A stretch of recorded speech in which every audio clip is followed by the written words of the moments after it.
ആദരണീയരായ സഖാക്കളെ ഉദ്യോഗമുണ്ട്.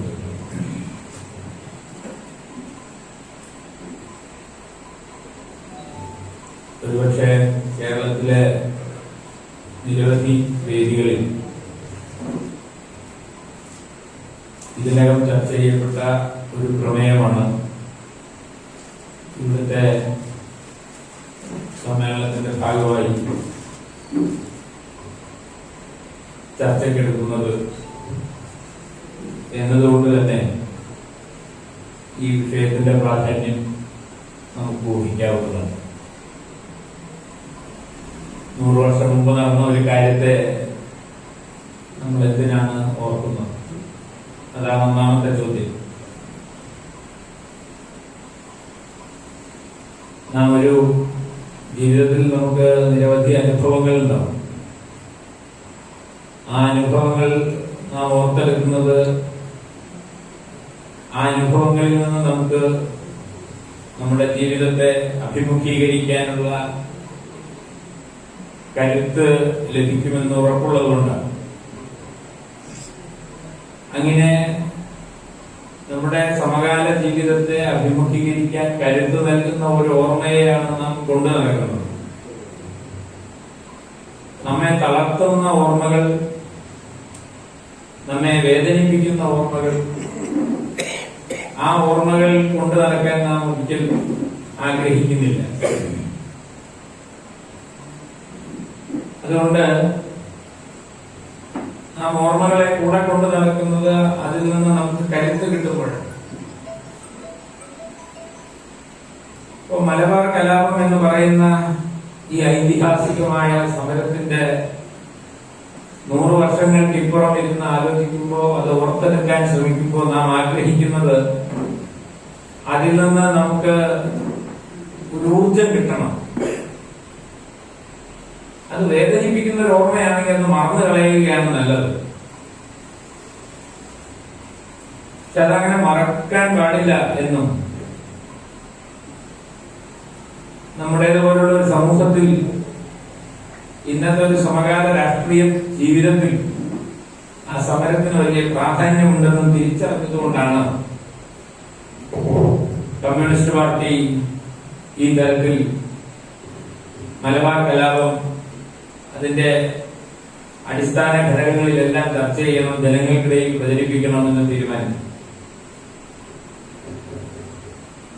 അതുകൊണ്ട് ഞാൻ ഈ പ്രഭാഷണത്തിനകത്ത് ചെയ്യാൻ ശ്രമിക്കുന്നത് ഈ സമരത്തിൽ നിന്ന് നാം എന്ത് പാഠമാണ് ഉൾക്കൊള്ളേണ്ടത് എന്ന കാര്യം തന്നെയാണ്.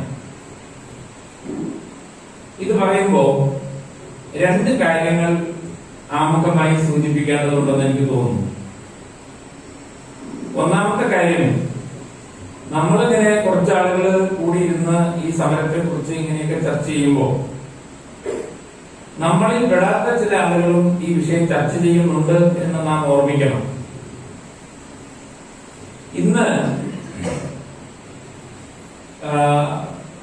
മുസ്ലിങ്ങൾക്കിടയിൽ പ്രവർത്തിച്ചുകൊണ്ടിരിക്കുന്ന ചില സംഘടനകൾ, അത് ഇസ്ലാമിക രാഷ്ട്രീയം ഉയർത്തിപ്പിടിക്കുന്ന ചില സംഘടനകൾ, അവർ ഈ വിഷയം 100ാം വാർഷികം പ്രധാനപ്പെട്ട ഒരു ചർച്ചാ പ്രമേയമാക്കി മാറ്റിയിട്ടുണ്ട്. മറുപുറത്ത് ഹിന്ദുത്വ രാഷ്ട്രീയത്തിന്റെ വക്താക്കൾ, ഹിന്ദുക്കൾ എന്ന് വിളിക്കപ്പെടുന്ന ആളുകളുടെ ഇടയിൽ ഈ സമരത്തെ കുറിച്ച് അവരുടേതായിട്ടുള്ള ഒരു വ്യാഖ്യാനം ചമച്ചുകൊണ്ടിരിക്കുന്നുണ്ട്.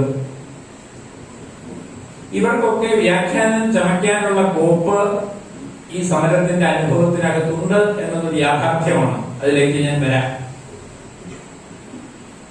എന്നാൽ അവരെല്ലാം അവതരിപ്പിക്കുന്നത് പോലെ അല്ല ഈ സമരത്തെ അവതരിപ്പിക്കേണ്ടതെന്നും ആ സമരത്തിൽ നിന്ന് നാം പാഠം ഉൾക്കൊള്ളേണ്ടത് എന്നും പലതും ഉൾക്കൊള്ളാനുണ്ട്.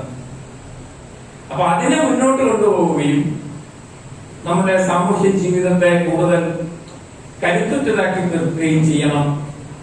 നിലവിലുള്ള മതനിരപേക്ഷതയെ കണ്ണിലെ കൃഷ്ണമണി പോലെ കാത്തു സംരക്ഷിക്കണം എന്ന ഉദ്ദേശത്തോടു കൂടിയാണ് ഈ സമരത്തെ കുറിച്ച് നാം സംസാരിക്കുന്നത് എന്നത് ഒന്നാമത്തെ കാര്യം.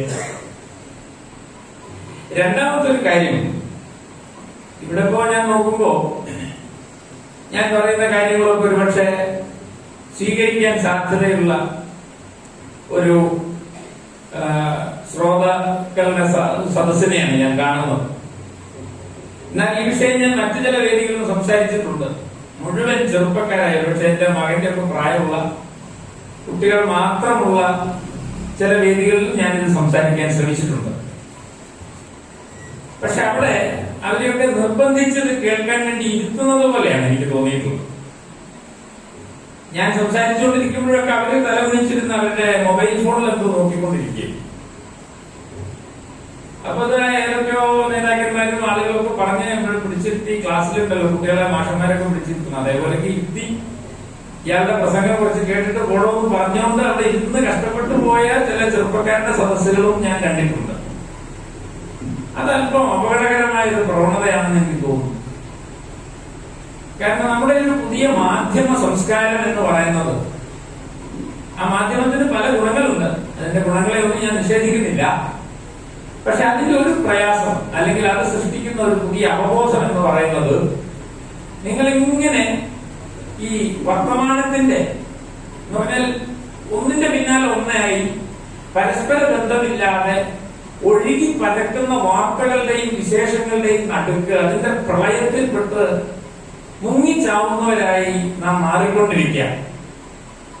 നിങ്ങൾ ഒരു വാട്സാപ്പിലോ ഫേസ്ബുക്കിലോ നോക്കുമ്പോ പരസ്പര ബന്ധമില്ലാത്ത കാര്യങ്ങൾ ഇങ്ങനെ അടിക്കടി വന്നുകൊണ്ടിരിക്കും. അതിലിങ്ങനെ ഒഴുകാനേ നമുക്ക് പറ്റും. അതിനെക്കുറിച്ചൊന്ന് ചിന്തിക്കാനോ അതിനെക്കുറിച്ച് പഠിക്കാനോ, അതിനെ ഒരു വാർത്തയെ, ഒരു വസ്തുതയെ അതിന്റെ സന്ദർഭവുമായി ബന്ധിപ്പിച്ചുകൊണ്ട് വിശകലനം ചെയ്യാനോ നമുക്ക് സമയം കിട്ടില്ല. അതാണ് കാര്യം. അപ്പോഴേക്ക് പുതിയ വിഷയം വരും. അപ്പൊ അതുകൊണ്ട് ചരിത്രവൽക്കരണം എന്ന് പറയുന്ന പ്രക്രിയ, ഇംഗ്ലീഷിൽ ഹിസ്റ്റോറിസൈസേഷൻ എന്ന് പറഞ്ഞാൽ ഒരു കാര്യത്തെ അതിന്റെ സന്ദർഭവുമായി ചേർത്ത് വെച്ച് ആഴത്തിൽ വിശകലനം ചെയ്യുന്ന ഒരു പ്രക്രിയയിൽ നിന്ന് നമ്മുടെ ചെറുപ്പക്കാർ വല്ലാതെ തടയപ്പെടുന്നുണ്ട്. അതിൽ നിന്ന് അവർ വല്ലാതെ അകന്നു പോകുന്നുണ്ട് എന്ന വസ്തുത കൂടി വളരെ പ്രധാനമാണ്. അതുകൊണ്ട് ചരിത്രത്തെ മനസ്സിലാക്കിയില്ലെങ്കിൽ എന്താ കുഴപ്പം എന്ന് ചോദിക്കാം. പ്രളയം വരുമ്പോ ദുരിതാശ്വാസ ക്യാമ്പിലേക്ക് കിറ്റ് കൊടുത്തിട്ടും, കോവിഡ് വരുമ്പോ രോഗികളെ ആശുപത്രിയിൽ എത്തിച്ചും, മനുഷ്യകാരുണ്യ പ്രവർത്തനമൊക്കെ നടത്തി ജീവിച്ചാൽ പോലെ മാഷെ എന്തിനാ ഈ ചരിത്രമൊക്കെ പഠിക്കാൻ പോകുന്നത് എന്നോടൊരു ചെറുപ്പക്കാരൻ ചോദിച്ചിരുന്നു. അതിന് വലിയ രാഷ്ട്രീയമുണ്ടോ? ഞാൻ പറഞ്ഞു ആ സുഹൃത്തിനോട്, നീ പറഞ്ഞത് ശരിയാണ്, ഈ മനുഷ്യകാരുണ്യ പ്രവർത്തനം ചെയ്താൽ മതി, അതാണ് ഏറ്റവും ഉദാത്തമായ രാഷ്ട്രീയം, ഞാൻ സമ്മതിക്കുന്നു. പക്ഷെ പ്രശ്നം നിങ്ങളുടെ എതിരാളികൾ ഇതല്ല ചെയ്തുകൊണ്ടിരിക്കണം. അവര് ഈ ചരിത്രത്തെയും ഈ സംസ്കാരത്തെയും ഒക്കെ വികലമാക്കുകയും തെറ്റായ രീതിയിൽ പുതിയ തലമുറയിലേക്ക് സംക്രമിപ്പിക്കാൻ ശ്രമിക്കുകയും ചെയ്യുമ്പോൾ അതിനെ പ്രതിരോധിക്കുക എന്ന ഇരട്ടി ബാധ്യത നിങ്ങൾക്കുണ്ട്. അതുകൊണ്ട് നിങ്ങളത് പഠിച്ചേ പറ്റൂ. അല്ലെങ്കിൽ ഇതൊക്കെ മറന്നുപോയാലും കുഴപ്പമൊന്നുമില്ല. എല്ലാരെയും സഹായിച്ചും സ്നേഹിച്ചും അല്ലെ, എല്ലാ മനുഷ്യരെയും സഹോദരന്മാരായി കണ്ട് ജീവിക്കുന്ന ഒരു സമൂഹം വന്നിരുന്നെങ്കിൽ നമുക്ക് ഈ രാഷ്ട്രീയത്തിന്റെ പ്രവർത്തനം തന്നെ അവസാനിപ്പിക്കാമായിരുന്നു. പക്ഷെ അവിടേക്ക് നമ്മൾ എത്തുന്നില്ല. അതിന് എത്താതിരിക്കുന്നതിന്റെ ഒരു പ്രധാന കാരണം നമ്മുടെ ഭൂതകാലത്തെ വളരെ തെറ്റായ രീതിയിൽ നമ്മുടെ മുന്നിൽ അവതരിപ്പിക്കുകയും നമ്മളെ ഭിന്നിപ്പിക്കുകയും നമ്മളെ വേർതിരിക്കാൻ ശ്രമിക്കും. നമ്മളെ മനുഷ്യകാരുണ്യ പ്രവർത്തനത്തിലൂടെ എല്ലാവരും ഒന്നിപ്പിക്കാൻ ശ്രമിക്കുമ്പോൾ നമ്മളെ ഭിന്നിപ്പിക്കാൻ ശ്രമിക്കുന്ന ശക്തികൾ ഇത്തരം ചരിത്ര വസ്തുതകളെയാണ് ഉപയോഗിക്കുന്നത്. എന്തുകൊണ്ട്? നാം ചരിത്രം പഠിച്ചേ പറ്റൂ. മാത്രമല്ല, ഇന്ത്യൻ സാഹചര്യം നിങ്ങൾക്കറിയാം. ഇന്ന് ഇന്ത്യയുടെ ചരിത്ര പുസ്തകങ്ങൾ മാറ്റി എഴുതപ്പെട്ടുകൊണ്ടിരിക്കുന്നു. ഗാന്ധിജി ഇരിക്കുന്ന പാർലമെന്റിന്റെ മുറിയിൽ അദ്ദേഹത്തിന് നേർ എതിർവശത്ത് നിൽക്കുന്നത് സവർക്കറാണ്. സവർക്കറാണെന്ന് നമുക്കറിയാം. അദ്ദേഹം RSSന്റെ നേതാവായിരുന്നു. RSSകാരനായിട്ടുള്ള ഗോഡ്സെയാണ് ഗാന്ധിയെ കൊന്നത്. എന്ന് പറഞ്ഞാൽ രാഷ്ട്രപിതാവിന്റെ ഘാതക സംഘത്തെ പ്രതിനിധാനം ചെയ്യുന്ന ഒരാൾ അദ്ദേഹത്തെ അഭിമുഖീകരിച്ചുകൊണ്ട് പാർലമെന്റിൽ ഇരിക്കുന്ന ഒരു കാലത്താണ് നാം ജീവിക്കുന്നത്. അപ്പൊ ചരിത്രം ഞങ്ങൾക്ക് പഠിക്കേണ്ടതില്ല എന്നാരെങ്കിലും വിചാരിച്ചാൽ അവർ വാസ്തവത്തിൽ ഇരുട്ടിലേക്കാണ് നീങ്ങിക്കൊണ്ടിരിക്കുന്നത് എന്ന് നാം ഓർമ്മിക്കണം. ചരിത്ര പാഠപുസ്തകങ്ങളൊക്കെ മാറ്റി എഴുതിക്കൊണ്ടിരിക്കുകയാണ്. അത് വേറൊരു വിഷയമായതുകൊണ്ട് ഞാൻ അതിലേക്ക് കടക്കുന്നില്ല. ഞങ്ങൾ സർവകലാശാലകളിലൊക്കെ ഇപ്പൊ ചർച്ച ചെയ്തുകൊണ്ടിരിക്കുന്നത്, ഞങ്ങളോട് പറഞ്ഞിരിക്കുന്നത് ഈ ചരിത്രവും മറ്റേ എന്തൊക്കെ പഠിപ്പിക്കണം എന്നുള്ളത് ഞങ്ങള് കേന്ദ്രത്തിൽ നിന്ന് പറയും. അതാണ് പുതിയ ദേശീയ വിദ്യാഭ്യാസ നയം പറയുന്നത്. ഏകീകരിച്ച ഒരു സിലബസ് ഞങ്ങൾ തരും, അത് പഠിപ്പിച്ചാൽ മതി എന്നാണ്. അങ്ങനെ സർവകലാശാലകളിൽ RSSന്റെ ചരിത്രം പഠിപ്പിക്കാൻ തുടങ്ങുമ്പോ ജനകീയ ചരിത്രം പഠിപ്പിക്കേണ്ട ബാധ്യത ഒരുപക്ഷെ കമ്മ്യൂണിസ്റ്റുകാരും മതനിരപേക്ഷവാദികളും ജനാധിപത്യ വിശ്വാസികളും തെരുവിൽ ഏറ്റെടുക്കേണ്ടി വരും. അങ്ങനെ തെരുവിനെ ചരിത്രത്തിന്റെ ക്ലാസ് മുറികളാക്കി മാറ്റാനുള്ള ഒരു കാലം വരാനിരിക്കുന്നു എന്നതുകൊണ്ട് മലബാർ കലാപം BA ഹിസ്റ്ററി ക്ലാസ്സിലല്ല ഇനി പഠിപ്പിക്കാൻ പോകുന്നത്. അത് പാർട്ടി ഓഫീസുകളിലും തെരുവുകളിലും ജനങ്ങൾ കൂടുന്ന ഇടങ്ങളിലും ചരിത്രം പറയേണ്ടതായി വരികയാണ്. അങ്ങനെ ഒരു കാലമാണ് സംജാതമാവുന്നത്. ആ ഒരു സവിശേഷമായ രാഷ്ട്രീയ പശ്ചാത്തലത്തിലാണ് നാം മലബാർ കലാപത്തെ കുറിച്ചിവിടെ ആലോചിക്കുന്നത്. ശരി, ഇനി മലബാർ കലാപത്തിന്റെ 100ാം വാർഷികമാണ് നമ്മളിപ്പോൾ ഇവിടെ ആചരിക്കുന്നത്. യഥാർത്ഥത്തിൽ ഈ സമരത്തെ കുറിച്ച് ആധികാരികമായ നിരവധി പഠനങ്ങൾ ഇതിനകം പുറത്തു വന്ന് കഴിഞ്ഞിട്ടുണ്ട്. ആ പഠനങ്ങളിലെ ഏറ്റവും പ്രധാനപ്പെട്ട ഒരു പഠനം ഡോക്ടർ KN പണിക്കർ എഴുതിയ പ്രഭുത്വത്തിനും നാടുവാഴ്ചയ്ക്കുമെതിരെ എഗെയിൻസ്റ്റ് ലോർഡ് ആൻഡ് സ്റ്റേറ്റ് എന്ന ഒരു ഗവേഷണ പ്രബന്ധമാണ്.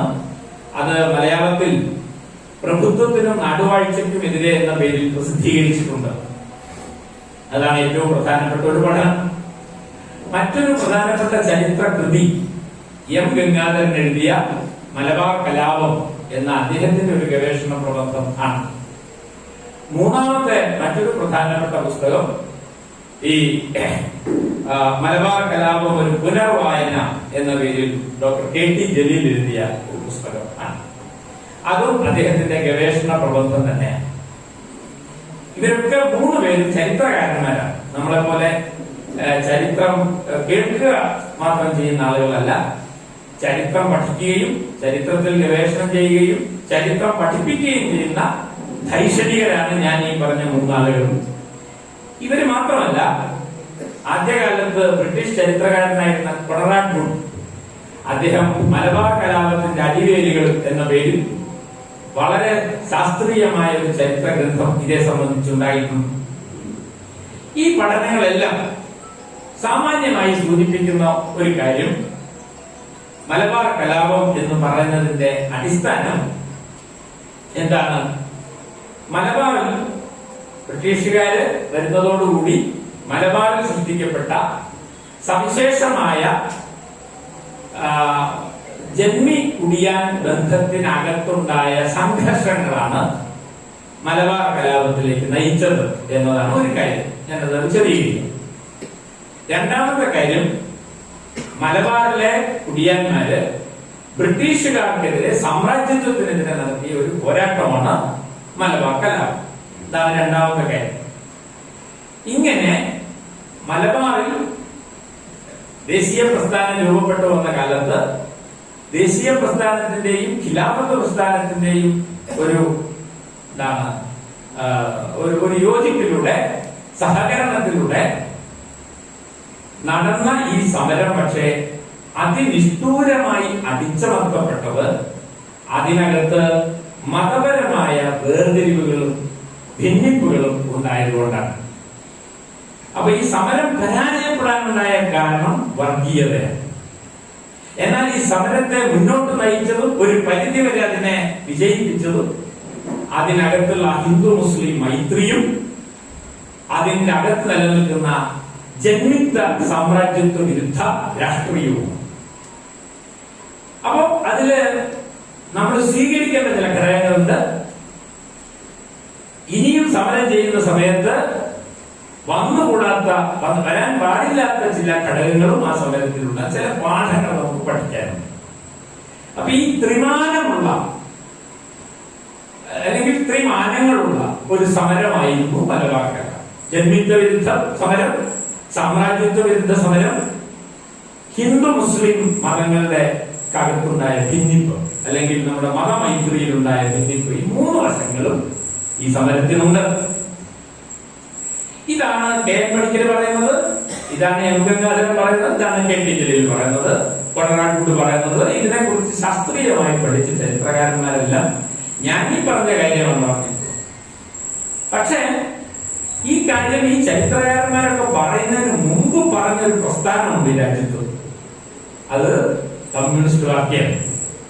1921 നടന്ന ഈ കലാപത്തിന്റെ 25ാം വാർഷികം, 4 നൂറ്റാണ്ട് കഴിഞ്ഞ് 1946 അന്ന് അവിഭക്ത കമ്മ്യൂണിസ്റ്റ് പാർട്ടിയാണ്.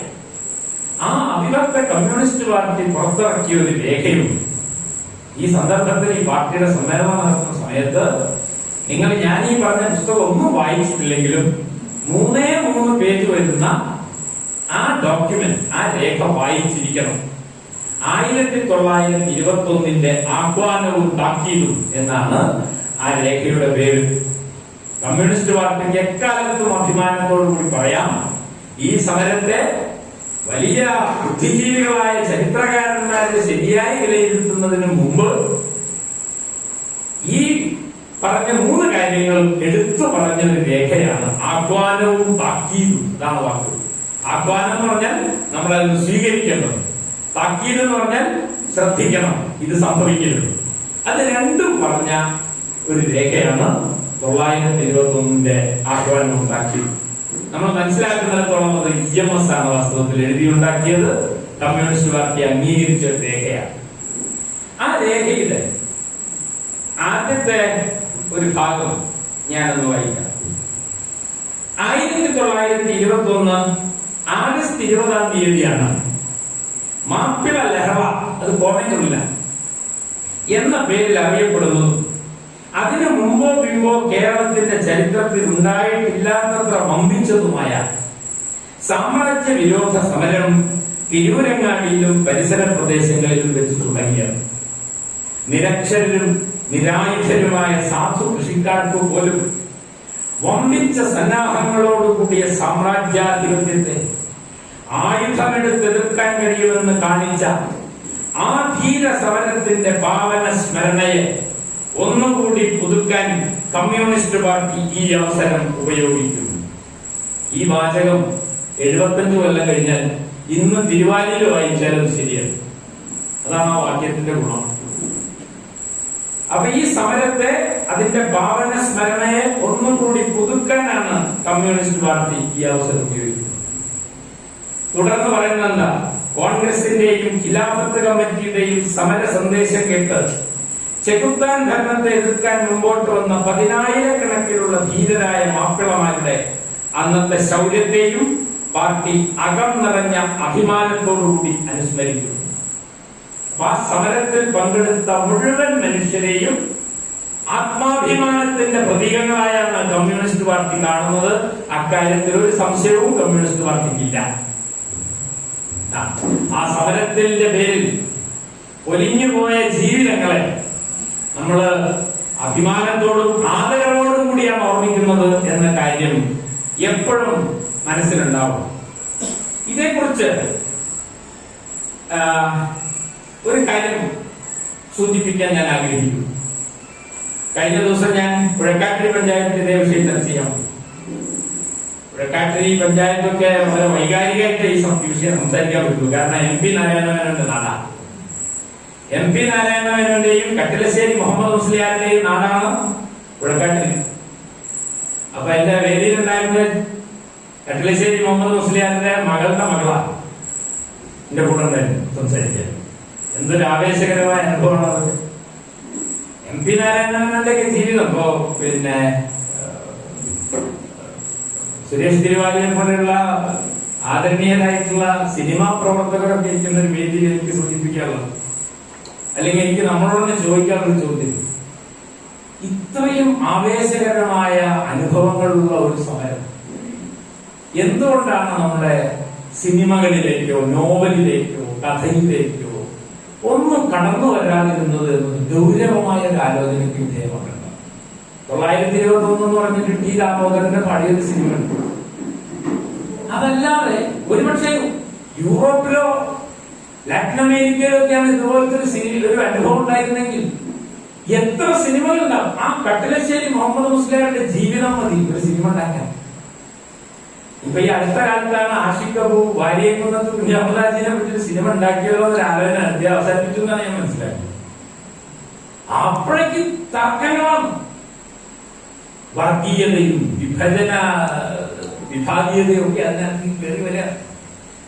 വാര്യംകുന്നത്ത് കുഞ്ഞഹമ്മദാജി ആരാണ്? ഗാന്ധിക്കൊപ്പം പ്രസംഗിച്ച ആളാ വെള്ളയില് കോഴിക്കോട്. അദ്ദേഹത്തെ നിങ്ങൾ തെരുവ് ചട്ടമ്പി എന്ന് RSS വിളിക്കുന്നത് കേട്ടിട്ട് എല്ലാവരും അങ്ങനെ വിളിച്ചാലോ? തെരുവ് ചട്ടമ്പിയാണോ? അദ്ദേഹം ഒരു പോത്തുവണ്ടിക്കാരനായിരുന്നു, ശരിയാ. തെരുവിൽ ചായ അടിക്കുന്ന ആൾക്ക് ഇന്ത്യയുടെ പ്രധാനമന്ത്രി ആവാമെങ്കിൽ ഈ പോത്തുവണ്ടി ഓടിച്ച് നടക്കുന്ന ആൾക്ക് സമരത്തിന് നായകനായി പോയി. അദ്ദേഹത്തിന്റെ കാര്യം വരുമ്പോഴേക്കും നിങ്ങൾ അദ്ദേഹത്തെ തെരുവ് ചട്ടമ്പി എന്ന് വിളിക്കുന്നതിൽ എന്താ അർത്ഥം? അദ്ദേഹം ഇങ്ങനെ രൂപപ്പെട്ട് വന്നതെന്നുള്ള ചരിത്രം പഠിക്കണ്ടേ? എന്തൊക്കെ അദ്ദേഹം ചെയ്തതെന്ന് മനസ്സിലാക്കണ്ടേ? ഒന്നുമില്ലെങ്കിൽ അദ്ദേഹം ഹിന്ദു പത്രത്തിൽ എഴുതിയൊരു കത്തുണ്ട്, ആ കത്തെങ്കിലും ഒന്ന് വായിക്കുന്നത്. അപ്പോ ആര്യ മുസ്ലിയ എന്തൊരു ജീവിതം! ഇനി ഇതൊന്നും വേണ്ട, സമരം നടക്കണമെന്ന് പോയി നോക്കേണ്ട പേരിൽ കുടുങ്ങിപ്പോയാണുണ്ട്. മോഴിക്കുന്നത്ത് ബ്രഹ്മദത്ത നമ്പൂതിരിപ്പാട് വായിക്കേണ്ടതാണ് അദ്ദേഹത്തിന്റെ ഓർമ്മക്കുറിപ്പുകൾ. ഖിലാഫത്ത് സ്മരണകൾ എന്നുള്ള പേരിൽ ആ പുസ്തകമുണ്ട്. അതൊക്കെ അത് വായിച്ചാൽ നമുക്ക് മുഴുവൻ ദൃശ്യങ്ങളായിട്ടാണ് മനസ്സിലേക്ക് വരിക, ഒരു സിനിമയായിട്ടാണ് അതൊക്കെ വരിക. എന്തൊരു ജീവിതമായിരുന്നു അതൊക്കെ! ആ ജീവിതങ്ങളൊക്കെ പൊലിഞ്ഞു പോയൊരു മണ്ണിന്റെ മുകളിലാണ് നമ്മൾ നിൽക്കുന്നത്. എന്നിട്ടും ഈ കമ്മ്യൂണിസ്റ്റ് പാർട്ടി പറഞ്ഞതുപോലെ അഭിമാനത്തോടു കൂടി അനുസ്മരിക്കാൻ നമുക്ക് കഴിയുന്നില്ല. അത്രമാത്രം അത് തുളിച്ചു മൂടപ്പെട്ടിരിക്കും. ആ ത്യാഗത്തെ നമ്മൾ വലിയ തോതിൽ എടുത്ത് ഉയർത്തിപ്പിടിക്കേണ്ടതാണ്. ആ ത്യാഗത്തിന്റെ ഒരു കാര്യം ഞാൻ പറയാം. ഈ MP നാരായണമേനോൻ കണ്ടു. അദ്ദേഹം 12 കൊല്ലമാണ് ജയിലിൽ കിടന്നത്. ആ ജയിലിൽ കിടന്ന കാലത്ത് അതിനുശേഷം അദ്ദേഹം പുറത്തു വന്നു. അദ്ദേഹം എല്ലാ കാലത്തും കോൺഗ്രസ് ആയിരുന്നു. പക്ഷേ പുറത്തു വന്നതിന് ശേഷം അദ്ദേഹത്തിന് രാഷ്ട്രീയത്തിലൊക്കെയുള്ള താല്പര്യം ഇല്ലാണ്ടായി. അദ്ദേഹം ഉൾവലിഞ്ഞു, പൂർണ്ണമായും വീട്ടിനകത്ത് ഒതുങ്ങിയിരിക്കാൻ തുടങ്ങി. EMS ഒക്കെ എത്ര ആദരവോടുകൂടിയാണ് MP നാരായണമേനോനെ പറ്റി എഴുതിയതെന്ന് നിങ്ങൾക്ക് വായിച്ചാൽ മനസ്സിലാവും. ആ MP നാരായണമേനോൻ രാഷ്ട്രീയം ഉപേക്ഷിച്ചു. ഒരു വരി പോലും അദ്ദേഹം ഈ സമരത്തെ പറ്റി എഴുതിയില്ല. അവസാനം അദ്ദേഹത്തിന്റെ ഒരു മരുമകൻ MPS മേനോൻ, അദ്ദേഹം നിർബന്ധിച്ച് വീട്ടിൽ എപ്പോ ചെന്നാൽ ഇയാളെ ചീത്ത പറയും. എന്റെ ജീവിതം അത്ര വലിയ ജീവിതമൊന്നുമല്ല, നീ പോയി വേറെ എന്തെങ്കിലും പഠിക്കുന്നു, ഒന്നും പറഞ്ഞു കൊടുക്കില്ല. പക്ഷെ മരിക്കുന്നതിന് ഏതാനും വർഷങ്ങൾക്ക് മുമ്പ് കുറച്ചായിട്ട് അപ്പോഴും പറഞ്ഞ കാര്യങ്ങളെല്ലാം കൂടി ചേർത്ത് വെച്ചിട്ട് MPS മേനോൻ എഴുതിയ പുസ്തകമാണ് മലബാർ സമരം, MP നാരായണമേനോനും സഹപ്രവർത്തകരും എന്ന ഈ പുസ്തകം. ഇത് വായിക്കേണ്ട ഒരു പുസ്തകമാണ്. അപ്പോഴാണ് MP നാരായണമേനോൻ അദ്ദേഹം അത്രമാത്രം സ്വയം ത്യജിച്ചൊരു മനുഷ്യനായിരുന്നു. എന്റെ ഓർമ്മ പോലും ചരിത്രത്തിൽ വേണ്ടെന്ന് വിചാരിച്ച ഒരു നായകനാണ് MP നാരായണമേനോൻ. അദ്ദേഹം ഒന്നും എഴുതി വെച്ചില്ല, അത്രയ്ക്ക് അനുഭവം ഉണ്ടായിരുന്നു. മാപ്പ് എന്ന് 2 അക്ഷരം എഴുതിയാൽ അദ്ദേഹം എവിടെ എത്തുന്നു? ഇന്ത്യയിലെ പ്രധാനപ്പെട്ട ഒരു മന്ത്രിയെ പോയിരുന്നു ആ കാലത്ത്. കോൺഗ്രസിന് ഗാന്ധിയായിട്ട് ഇത്ര കത്തലപാട് നടത്തിയിട്ടുണ്ടെന്ന് MP നാരായണമേനോൻ. നിങ്ങൾ ഈ പറയുന്ന പുഴക്കാട്ടിലുള്ള ഒരു മനുഷ്യൻ ഗാന്ധിയുടെ ഒറ്റ തോഴനായിരുന്നു. ഗാന്ധിയായിട്ട് നിരവധി കത്തലപാടുകൾ നടത്തിയിരുന്നു. നെഹ്റുവിന്റെ വളരെ അടുത്ത ആളായിരുന്നു. ഇന്ത്യയിലെ ഏത് മന്ത്രിലോകത്തിലെത്താൻ പറ്റുന്ന ആളായിരുന്നു. മാപ്പ് എന്ന ജയിലിൽ നിന്ന് എഴുതി കൊടുത്താൽ നിങ്ങളെ വിടാമെന്ന് പറഞ്ഞു. അദ്ദേഹം പറഞ്ഞു, അത് പഠിച്ചിട്ടുള്ള ഒരാളല്ല ഞാൻ, എനിക്കത് എഴുതാൻ അറിയില്ല. മാപ്പ് എഴുതി കൊടുക്കാത്തവർക്ക് മാത്രമാണ് അദ്ദേഹം ഈ ശിക്ഷ അനുഭവിക്കേണ്ടത്. അപ്പോഴാണ് 6 തവണ മാപ്പ് എഴുതി കൊടുത്ത ഒരാൾ ഇപ്പൊ പാർലമെന്റിൽ ചിത്രമായിരിക്കണം.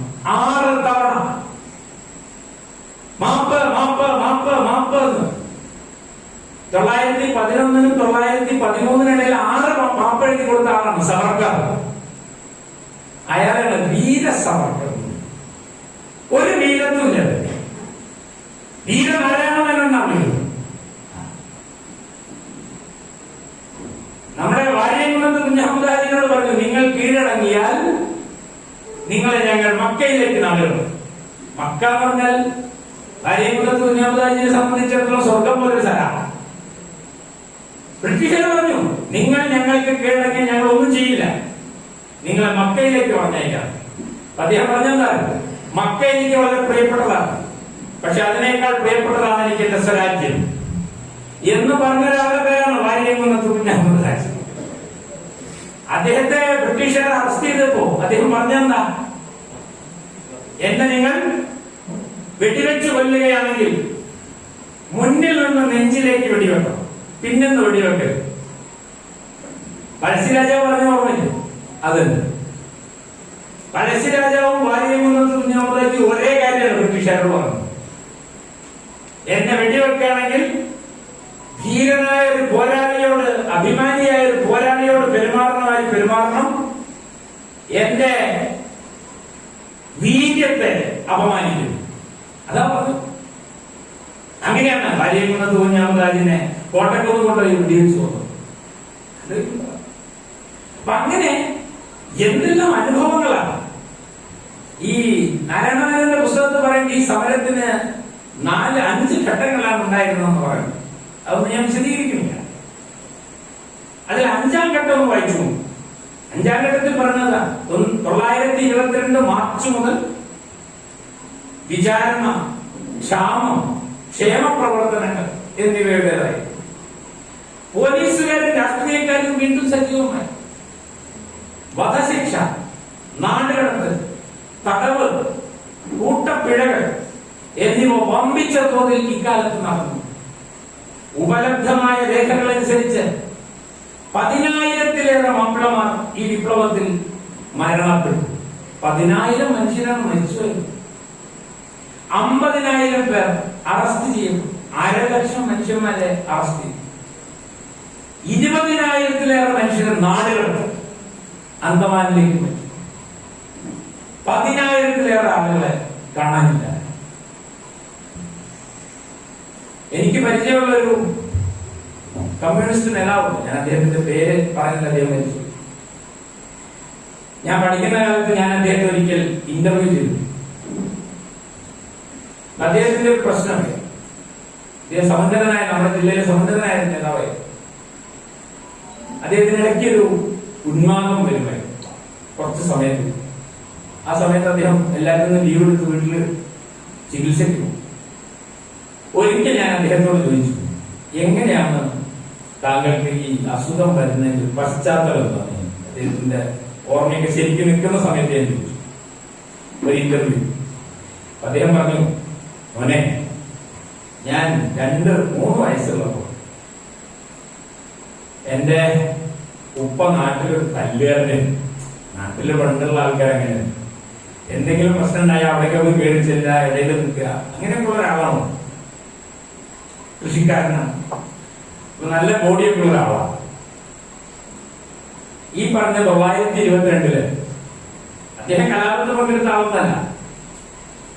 പക്ഷെ കലാപം കഴിഞ്ഞിട്ടും ബ്രിട്ടീഷുകാരെ വേട്ട നിർത്തിയില്ല.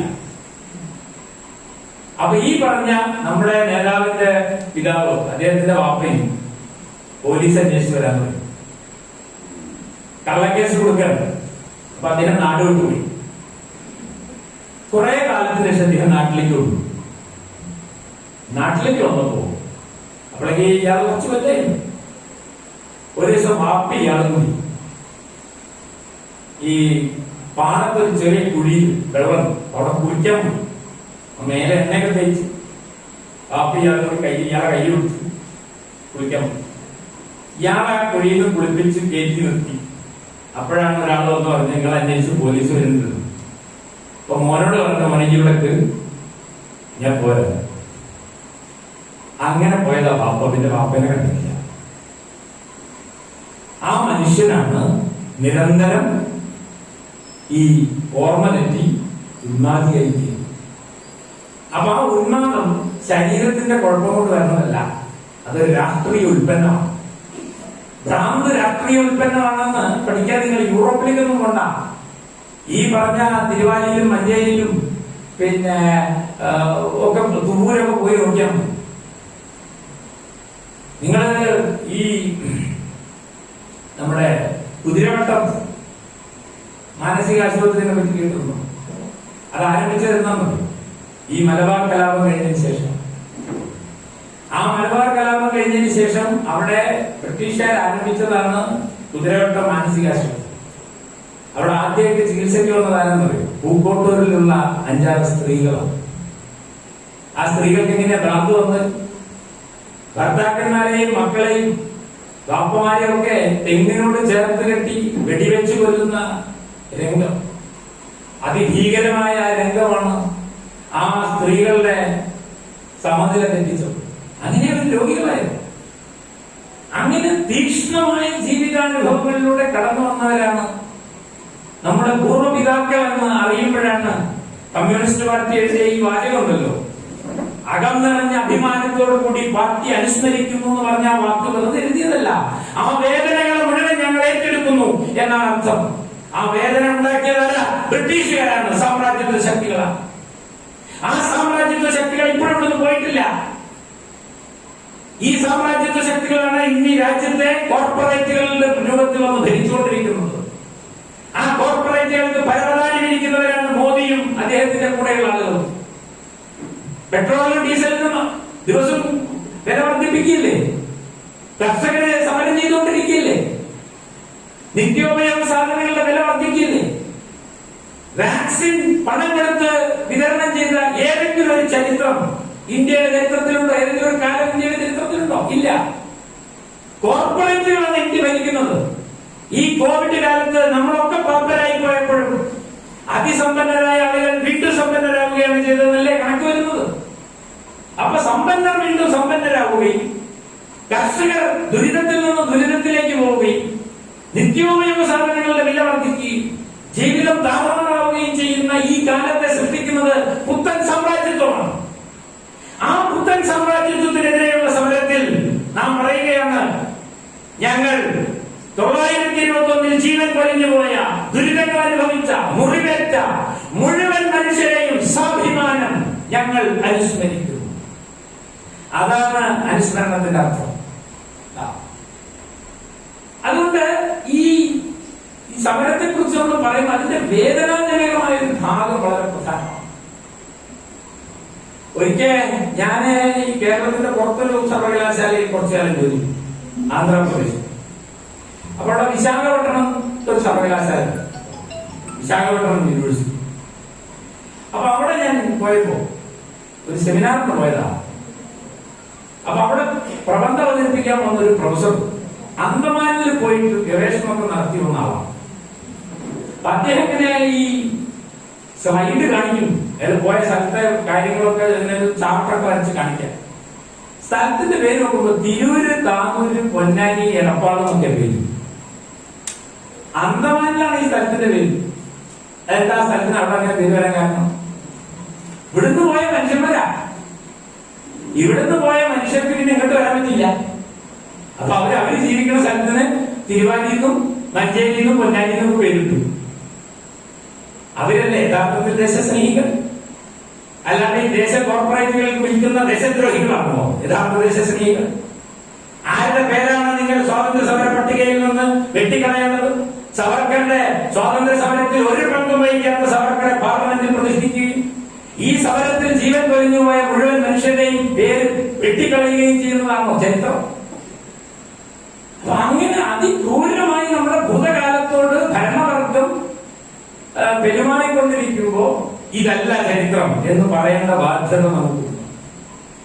ആ ഇവിടുന്ന് ഈ നാട് കടത്തിവിട്ട ആളുകളൊക്കെ മാപ്പിളമാരാണ് ചെയ്യും.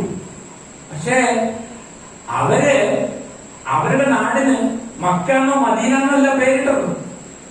അവര് തിരൂര്, താനൂര്, പരപ്പനങ്ങാടി ആ സ്ഥലത്തിന് പേരിട്ടു.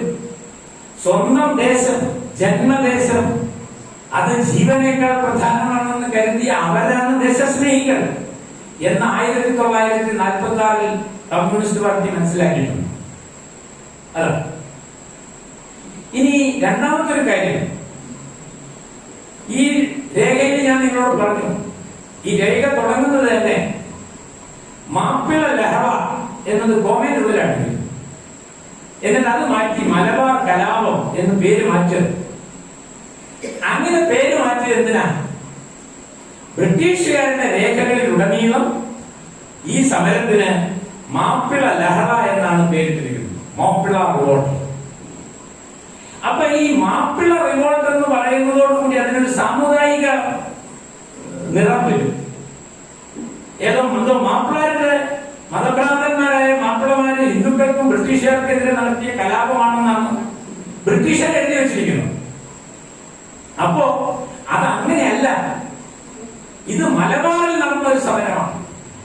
അപ്പോ മതപരിവേഷം നൽകിയ ഒരു സമരത്തെ EMS എന്ത് ചെയ്യുന്നു? മതനിരപേക്ഷമായ രീതിയിൽ അതിനെ വ്യാഖ്യാനിക്കും. അങ്ങനെയാണ് നമ്മൾ നമ്മുടെ ജീവിതത്തിലേക്ക് ഒരു സമരത്തെ ആനയിക്കേണ്ടത്. മതപരമായി മുദ്ര ചാർത്തപ്പെട്ട ഒരു സമരത്തെ മതനിരപേക്ഷമായ സമരമായിട്ട് EMSഉം അക്കാലത്തെ കമ്മ്യൂണിസ്റ്റ് പാർട്ടിയും മനസ്സിലാക്കി. അതാണ് ഏറ്റവും പ്രധാനപ്പെട്ട കാര്യം. അതുപോലെ തിരുത്തേണ്ട പലതുമുണ്ട്. തിരൂരിൽ ചെന്നാൽ, ഞാൻ ഇപ്പൊ തിരൂരാണ് ജോലി ചെയ്തു. തിരൂര് വാഗൺ ട്രാജഡി സ്മാരക ഹാൾ എന്ന് പറഞ്ഞിട്ട് അവിടുത്തെ മുനിസിപ്പാലിറ്റി കോർപ്പറേഷന്റെ ഒരു പ്രധാനപ്പെട്ട ഹാളും വാഗൺ ട്രാജഡി സ്മാരക ഹാൾ എന്നാണ് പേര്. ഞാൻ അവിടെയുള്ള പലരോടും ചോദിക്കുന്നു, ഈ ട്രാജഡി എന്ന് നിങ്ങൾ എങ്ങനെയാ പറയുന്നു? എന്താ ട്രാജഡി എന്നുള്ള വാക്കിന്റെ അർത്ഥം? ദുരന്തം എന്നാണ്. ദുരന്തം എന്ന് പറഞ്ഞാൽ എന്താ? മഴ പെയ്ത് മഹാമാരിയിൽ മണ്ണിടിഞ്ഞു, അത് ദുരന്ത. സുനാമി ദുരന്തം. എന്നാൽ കാറ്റ് കടക്കാൻ ഒരാണിപ്പഴുത് പോലും ഇല്ലാത്ത ഒരു ഗൂഡ്സ് വാഗണിൽ, അരിച്ചാക്കും ഗോതമ്പ് ചാക്കും കൊണ്ടുപോകുന്ന ഒരു ഗൂഡ്സ് വാഗണിൽ മനുഷ്യരെ കുത്തി നിറച്ച് തിരൂരിൽ നിന്ന് കോയമ്പത്തൂരിലേക്ക് കൊണ്ടുപോയ ഒരു വണ്ടി പോത്തന്നൂരിൽ വെച്ച് തുറന്നു നോക്കിയപ്പോ മത്തി വറ്റിച്ച പോലെ ഒരു ശരീരത്തിന്റെ മേലെ മറ്റൊരു ശരീരം എന്ന മട്ടിൽ വെള്ളത്തിന് ദാഹിച്ച് പരസ്പരം മാന്തിയും പിച്ചിയും ചോര കുടിക്കാൻ ശ്രമിച്ച പിശാചുക്കളെ പോലെയായി തീർന്ന ഉടപ്പിളന്ന മനുഷ്യരുടെ ഉടലുകളാണ് പോത്തന്നൂരെത്തിയപ്പോ കണ്ടത്. അത് വാഗൺ കൂട്ടക്കൊലയാണ്, അത് ട്രാജഡി അല്ല, ദുരന്തമല്ല. അപ്പൊ ഈ വാഗൺ കൂട്ടക്കൊല എന്ന് പറഞ്ഞാൽ ഹിറ്റ്ലർ പോലും ചെയ്തിട്ടില്ല ജൂതന്മാരോട് ഇത്രയും ക്രൂരത. ആ ക്രൂരതയുടെ സ്മാരകത്തിന് അവര് ട്രാജഡി എന്ന് പറയും. പക്ഷെ നമുക്കത് ട്രാജഡി അല്ല, അത് കൂട്ടക്കൊലയാണ്. വാഗൺ കൂട്ടക്കൊല സ്മാരക മന്ദിരം എന്നാണ് വാസ്തവത്തിൽ അതിന് പേര്. ഇങ്ങനെ ചരിത്രത്തെ നമ്മൾ മതനിരപേക്ഷമാക്കി സാമ്രാജ്യത്വ വിരുദ്ധമാക്കി പുനർസൃഷ്ടിക്കാൻ ബാധ്യതപ്പെട്ടവരാണ് എന്നാണ് ഞാൻ പറഞ്ഞതിന്റെ ചുരുക്കം. ഇനി ആ സമരത്തിന്റെ ചില വസ്തുതകളിലേക്ക് വരാം. ഞാൻ നേരത്തെ പറഞ്ഞ പോലെ ഈ സമരത്തിന്റെ ഏറ്റവും പ്രധാനപ്പെട്ട ഘടകം എന്ന് പറയുന്നത് ഈ മലബാറിൽ ബ്രിട്ടീഷുകാർ വരുന്നതോടുകൂടി രൂപപ്പെട്ടു വരുന്ന സവിശേഷമായ ജന്മി കുടിയാൻ ബന്ധത്തിനകത്തെ സംഘർഷങ്ങളാണ് ഈ കലാപത്തിലേക്ക് നയിച്ചത് എന്ന് ഞാൻ പറഞ്ഞു. ഇതേക്കുറിച്ച് മനസ്സിലാക്കാൻ നിങ്ങൾക്ക് താല്പര്യമുണ്ടെങ്കിൽ KN പണിക്കരുടെ പ്രഭുത്വത്തിനും നടുവഴിച്ചിട്ടുമെതിരെ എന്ന പുസ്തകത്തിന്റെ 1-ാം അധ്യായം നോക്കിയാൽ അതിൽ അദ്ദേഹം പറയുന്നുണ്ട്, ബ്രിട്ടീഷുകാരിവിടെ വരുമ്പോ എന്തായിരുന്നു ഇവിടുത്തെ ഒരു സ്ഥിതി എന്ന് ചോദിച്ചാൽ, ബ്രിട്ടീഷുകാർ വരുന്നതിന് മുമ്പ് ജന്മിമാരും കുടിയാന്മാരും തമ്മിലുള്ള ബന്ധം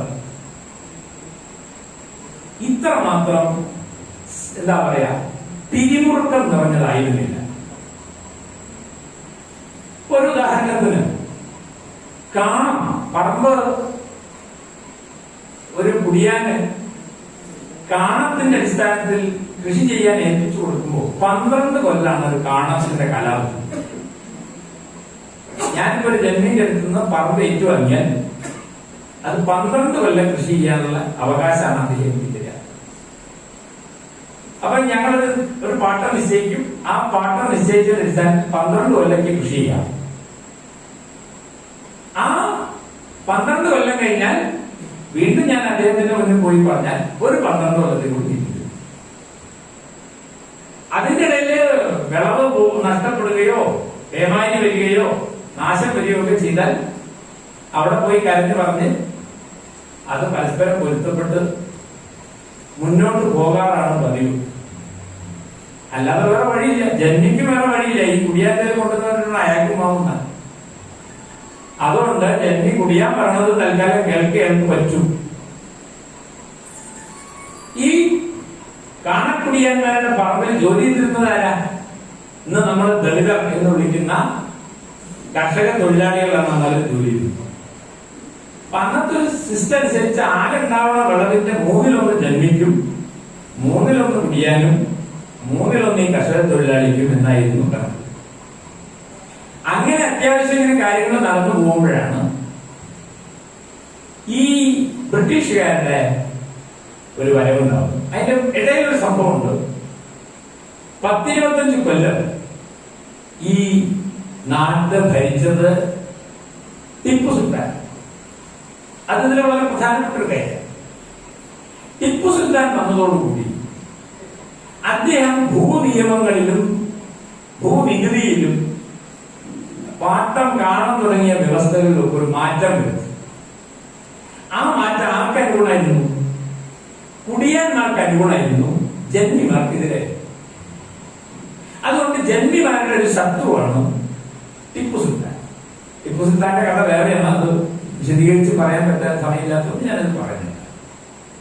ഏതായാലും ടിപ്പു വന്നതോടുകൂടി ഇവിടുത്തെ സാധാരണക്കാരായ കുടിയാന്മാർക്കും മറ്റൊന്നും നല്ല, അവർക്കത് ഗുണകരമായി മാറി. എന്നാൽ ജന്മിമാർക്ക് ടിപ്പുവിനോട് വലിയ തോതിലുള്ള വിരോധമുണ്ടായി. കാരണം അവർക്കുണ്ടായിരുന്ന ആനുകൂല്യങ്ങൾ പലതും നഷ്ടപ്പെട്ടു. അങ്ങനെ ഇരിക്കുമ്പോഴാണ് ടിപ്പുവിനെ തോൽപ്പിച്ച്, ടിപ്പുവിന്റെ കാലത്ത് ഇവിടുന്ന ആളുകളൊക്കെ തെക്കോട്ട് കുറെ നമ്പൂരിമാർ ഓടിപ്പോയി എന്നൊക്കെ പറഞ്ഞ സംബന്ധമാണ്. എം ഗംഗാധരന്റെ പുസ്തകം വായിച്ചാൽ എനിക്ക് മനസ്സിലാവും. അതിന് യാതൊരു ചരിത്രപരമായ തെളിവില്ല. എന്നാൽ മലബാർ കലാപം നടക്കുന്ന സമയത്ത് ഇവിടുന്ന് പല ജന്മിമാരും തെക്കോട്ട് ഓടിപ്പോയിട്ടുണ്ടെന്നത് വസ്തുതയാണ്. എന്നാൽ ടിപ്പുവിന്റെ കാലത്ത് അത്തരത്തിലുള്ള യാതൊന്നും നടന്നിട്ടില്ല. അതിന് ചരിത്രപരമായ ഒരു തെളിവുമില്ല എന്ന് എം ഗംഗാധരൻ പറയുന്നു. ഞാനെന്താ പറ്റും. ഏതായാലും ടിപ്പു സുൽത്താന്റെ ഈ കാലത്ത് ഉണ്ടാക്കിയ നിയമങ്ങളും മറ്റും ജന്മിമാർക്കെതിരായതുകൊണ്ട് ടിപ്പുവിനെ തോൽപ്പിച്ച ബ്രിട്ടീഷുകാർ ജന്മിമാരുടെ സുഹൃത്തുക്കളായി, അല്ലെങ്കിൽ അവരൊരു മുന്നണിയായി എന്നതാണ് വസ്തുത, രാഷ്ട്രീയമായിട്ടുള്ള വസ്തുത. അപ്പൊ ടിപ്പു സുൽത്താനെ ശത്രുവായി ഗണിച്ച ജന്മിമാരാണ് ടിപ്പുവിന്റെ ശത്രുവായ ബ്രിട്ടീഷുകാരുടെ സാമൂഹ്യ അടിത്തറ എന്നർത്ഥം. അങ്ങനെ ജന്മിമാരുടെ അടിത്തറയിലാണ് ബ്രിട്ടീഷ് ഭരണത്തിലേക്ക് വരുന്നത്. അപ്പോ ബ്രിട്ടീഷുകാർ വന്നോടുകൂടിയിട്ട് ഈ ജന്മിമാർക്ക് കുറച്ചും കൂടി ഒരു കരുത്തിൽ 12 കൊല്ലത്തെ കാണാം വർഷാവർഷം പുതുക്കി എഴുതാം എന്ന നിയമം. വർഷാവർഷം പുതുക്കി എഴുതുക മാത്രമല്ല, പാട്ടക്കുടിയാനെ എപ്പോ വേണമെങ്കിലും കുടിയിറക്കാം. കുടിയിറങ്ങാൻ അയാൾ തയ്യാറായില്ലെങ്കിൽ പോലീസിനെ വിളിക്കാം, കോടതിയിൽ വ്യവഹാരം നടത്താം. ഇതൊന്നും പണ്ടുണ്ടായിരുന്നില്ല. പണ്ട് കോടതിയില്ല, പോലീസില്ല, വ്യവഹാരമില്ല, അങ്ങനത്തെ ഒരു ഏർപ്പാടുണ്ടായിരുന്നില്ല. ബ്രിട്ടീഷുകാർ വന്നതോടുകൂടി ജന്മിമാർക്ക് കുടിയാന്മാരോട് എങ്ങനെയും പെരുമാറാം എന്ന് വന്നു. അത് ജന്മിമാരും കുടിയാന്മാരും തമ്മിലുള്ള ബന്ധത്തിനകത്ത് വലിയ സംഘർഷം. മാത്രമല്ല, ബ്രിട്ടീഷുകാർ ഉപ്പിന് നികുതി കൊണ്ടുവന്നു. ഇവിടെ സാധാരണക്കാര് കടലിലൊക്കത്ത് ഉപ്പളങ്ങൾ ഉണ്ടാക്കി ഉപ്പ് വറ്റിച്ച് ഉപ്പ് കൃഷി ചെയ്തിരുന്നു. അതിന് നികുതിയൊന്നും ഉണ്ടായിരുന്നില്ല. ബ്രിട്ടീഷുകാർ വന്നോണ്ട് ഉപ്പിന് നികുതി. അപ്പൊ ഈ നികുതി കൊടുത്ത ഉപ്പ് വാങ്ങുന്നതിനേക്കാൾ കുറഞ്ഞ വിലക്ക് ബ്രിട്ടനിൽ കൊണ്ടുവന്ന് ഉപ്പ് വാങ്ങാൻ മതി. അങ്ങനെ ഉപ്പ് ഒരു വലിയ പ്രശ്നമായി ഈ നാട്ടില്. ഇപ്പൊ പെട്രോളാണല്ലോ വലിയ പ്രശ്നം. അന്ന് ഉപ്പായിരുന്നു ഒരു പ്രധാന പ്രശ്നം. ഉപ്പിന് മാത്രമല്ല, നമ്മളെന്തല്ല ഈ തോല് വെട്ടുമല്ലോ, കൃഷിക്ക് ഇടാൻ വേണ്ടിയിട്ട് മരത്തിന്റെ തോല് വെട്ടും. ഞങ്ങളവിടെ ഇതിനെ തോല് നോക്കും. അതിന് നികുതി, വിറകിന് നികുതി. ഇവിടുന്ന് തിരുവാലിന്ന് ഞാൻ എന്റെ ചെലമ്പറയ്ക്ക് പോകുമ്പോൾ വഴിയിലൊരു 10 സ്ഥലത്തെങ്കിലും നികുതി കൊടുക്കണം. ഇപ്പൊ നിങ്ങള് ഇവിടുന്ന് നാഷണൽ ഹൈവേന്ന് പോകുമ്പോ കണ്ടിട്ടില്ലേ, ഇവിടെ ചാലക്കുടിയായിട്ട് കഴിഞ്ഞാൽ ടോള്. ഇതൊക്കെ അന്നേ നടന്നു പോകുമ്പോ, വണ്ടിക്ക് പോകുമ്പോഴല്ല, നടന്നു പോകുമ്പോ പിടിച്ചിട്ട് ടാക്സ് വാങ്ങും. ഇങ്ങനെ നാട്ടുകാർക്ക് നടക്കാൻ വയ്യ, നാട്ടുകാർക്ക് കൃഷി ചെയ്യാൻ വയ്യ, നാട്ടുകാർക്ക് ഭക്ഷണം കഴിക്കാൻ വയ്യ എന്ന സ്ഥിതി വന്നു. ഈ ഒരു സാഹചര്യത്തിലേക്കാണ് ഖിലാഫത്ത് മൂവ്മെന്റ് വരുന്നത്. ഞാനത് ഒന്ന് ചുരുക്കി അത്രയും പറയുന്നു. ഇനി ഖിലാഫത്ത് പ്രസ്ഥാനത്തെ പറ്റി ചില കാര്യങ്ങൾ പറയേണ്ടതുണ്ട്. ഖിലാഫത്ത് പ്രസ്ഥാനം എന്ന് പറയുന്നത് എന്താ നമുക്കറിയാം. ബ്രിട്ടൻ തുർക്കിയെ ആക്രമിച്ചു. ഇതാണ് വിഷയം. തുർക്കി എന്ന് പറയുന്നത് ഇസ്ലാം മത വിശ്വാസികളെ സംബന്ധിച്ചിടത്തോളം അത് വളരെ പ്രധാനപ്പെട്ട ഒരു സ്ഥലമാണ്. ഖലീഫമാരുടെ നാടാണ്. ആ നാട് ബ്രിട്ടൻ ആക്രമിച്ചപ്പോ ഗാന്ധിക്ക് ഒരു കാര്യം മനസ്സിലായി. ഇന്ത്യയിൽ എന്തെങ്കിലും സമരം വിജയിക്കണമെങ്കിൽ ഹിന്ദുക്കളും മുസൽമാന്മാരും തോളോട് തോൾ ചേർന്ന് നിൽക്കണം. അത് പൊളിക്കാനാണ് 1857 ബ്രിട്ടീഷുകാർ ശ്രമിച്ചത്. ഒന്നാം സ്വാതന്ത്ര്യ സമരം. അത് പൊളിക്കാനാണ് 921 മലബാറിൽ ശ്രമിച്ചത്. ഇപ്പൊ നമ്മൾ ഭരിക്കുന്ന ആൾക്കാർ ശ്രമിക്കണം എന്താ? ഹിന്ദുക്കളും മുസൽമാന്മാരും തമ്മിലുള്ള ഐക്യം ഇല്ലാണ്ടാക്കിയാൽ ഏത് സമരം പൊളിക്കാൻ പറ്റുമെന്ന് ബ്രിട്ടീഷുകാർക്കും അറിയാം, RSSകാർക്കും അറിയാം. അവർ രണ്ടാമത് എല്ലാം അതേമായിരിക്കാം. പക്ഷെ ഗാന്ധിക്കറിയാം ഇവര് തമ്മിലുള്ള ഐക്യം ഉണ്ടായാൽ മാത്രമേ മുന്നോട്ട് പോകാൻ പറ്റൂ. അപ്പൊ അദ്ദേഹം അതിനുള്ളൊരു അവസരമായി ഈ ബ്രിട്ടൻ തുർക്കിയെ ആക്രമിച്ച സന്ദർഭത്തെ കണ്ടു. അങ്ങനെ ഖിലാഫത്ത് പ്രസ്ഥാനം അത് ലോകത്ത് പലയിടങ്ങളിലുണ്ടായി, ഇന്ത്യയിലും ആരംഭിച്ചു. ആ ഖിലാഫത്ത് പ്രസ്ഥാനവുമായി ദേശീയ പ്രസ്ഥാനത്തെ കൂട്ടിക്കെട്ടുന്നതിൽ ഗാന്ധി നിർണായകമായ പങ്കുവഹിച്ചു. ഈ ഗാന്ധിയെ പറ്റി പറയുമ്പോൾ വളരെ പ്രധാനപ്പെട്ട ഒരു കാര്യം പറയേണ്ടത്, നമ്മൾ സാധാരണ കോൺഗ്രസ് എന്ന് പറഞ്ഞാൽ ഇപ്പൊ കാണുന്നവരില്ല, ഏതാണ്ട് ഇപ്പൊ പഴയമായിട്ടുള്ള കോൺഗ്രസ് ആയി, അത് വേറെ കാര്യം. കോൺഗ്രസ് തുടങ്ങിയ കാലത്ത് കോൺഗ്രസിന്റെ ആരാള് അതിന് വളരെ പ്രധാനപ്പെട്ട ഒരു ഘടകമായി ഈ ചോദ്യം. കോൺഗ്രസിനാണ് നേതൃത്വം. കേരളത്തിൽ നിന്ന് നോക്കിക്കോളൂ. KP Keshava Menon, MP Narayana Menon, Madhavan Nair. ആ വാലിൽ തന്നെ എനിക്ക് കാര്യം മനസ്സിലായി. അത്യാവശ്യം ഇംഗ്ലീഷ് വിദ്യാഭ്യാസമൊക്കെ കിട്ടിയ സവർണ നായന്മാരും നമ്പൂരിമാരൊക്കെ നേതൃത്വം കൊടുക്കുന്ന ഒരു ഏർപ്പാടായിരുന്നു കോൺഗ്രസ്. ആ കോൺഗ്രസിന് നമ്മളെന്താ പേരിട്ടിരുന്നത്? ഞായറാഴ്ച കോൺഗ്രസ്. എന്താ അർത്ഥം?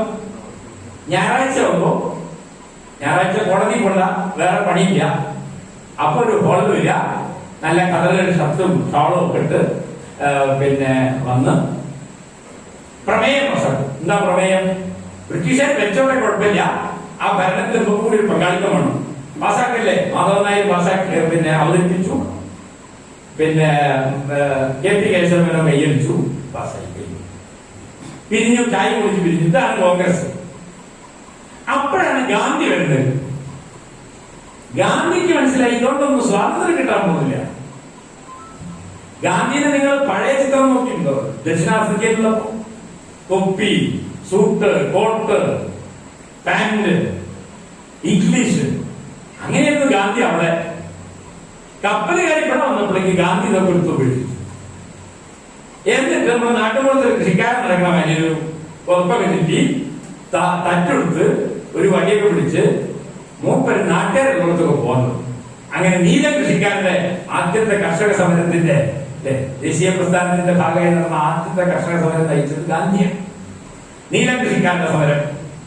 ഈ കർഷക സമരം ശരിക്കും പഠിക്കേണ്ട ഒരു വിഷയമാണ്. ഇന്ത്യയുടെ ചരിത്രത്തിൽ എപ്പോഴും കടന്നു വരുന്ന ഒരു വിഷയം, എപ്പോഴും നടക്കുന്ന കർഷക സമരം. അതാണ് ഇതിന്റെ തമാശ.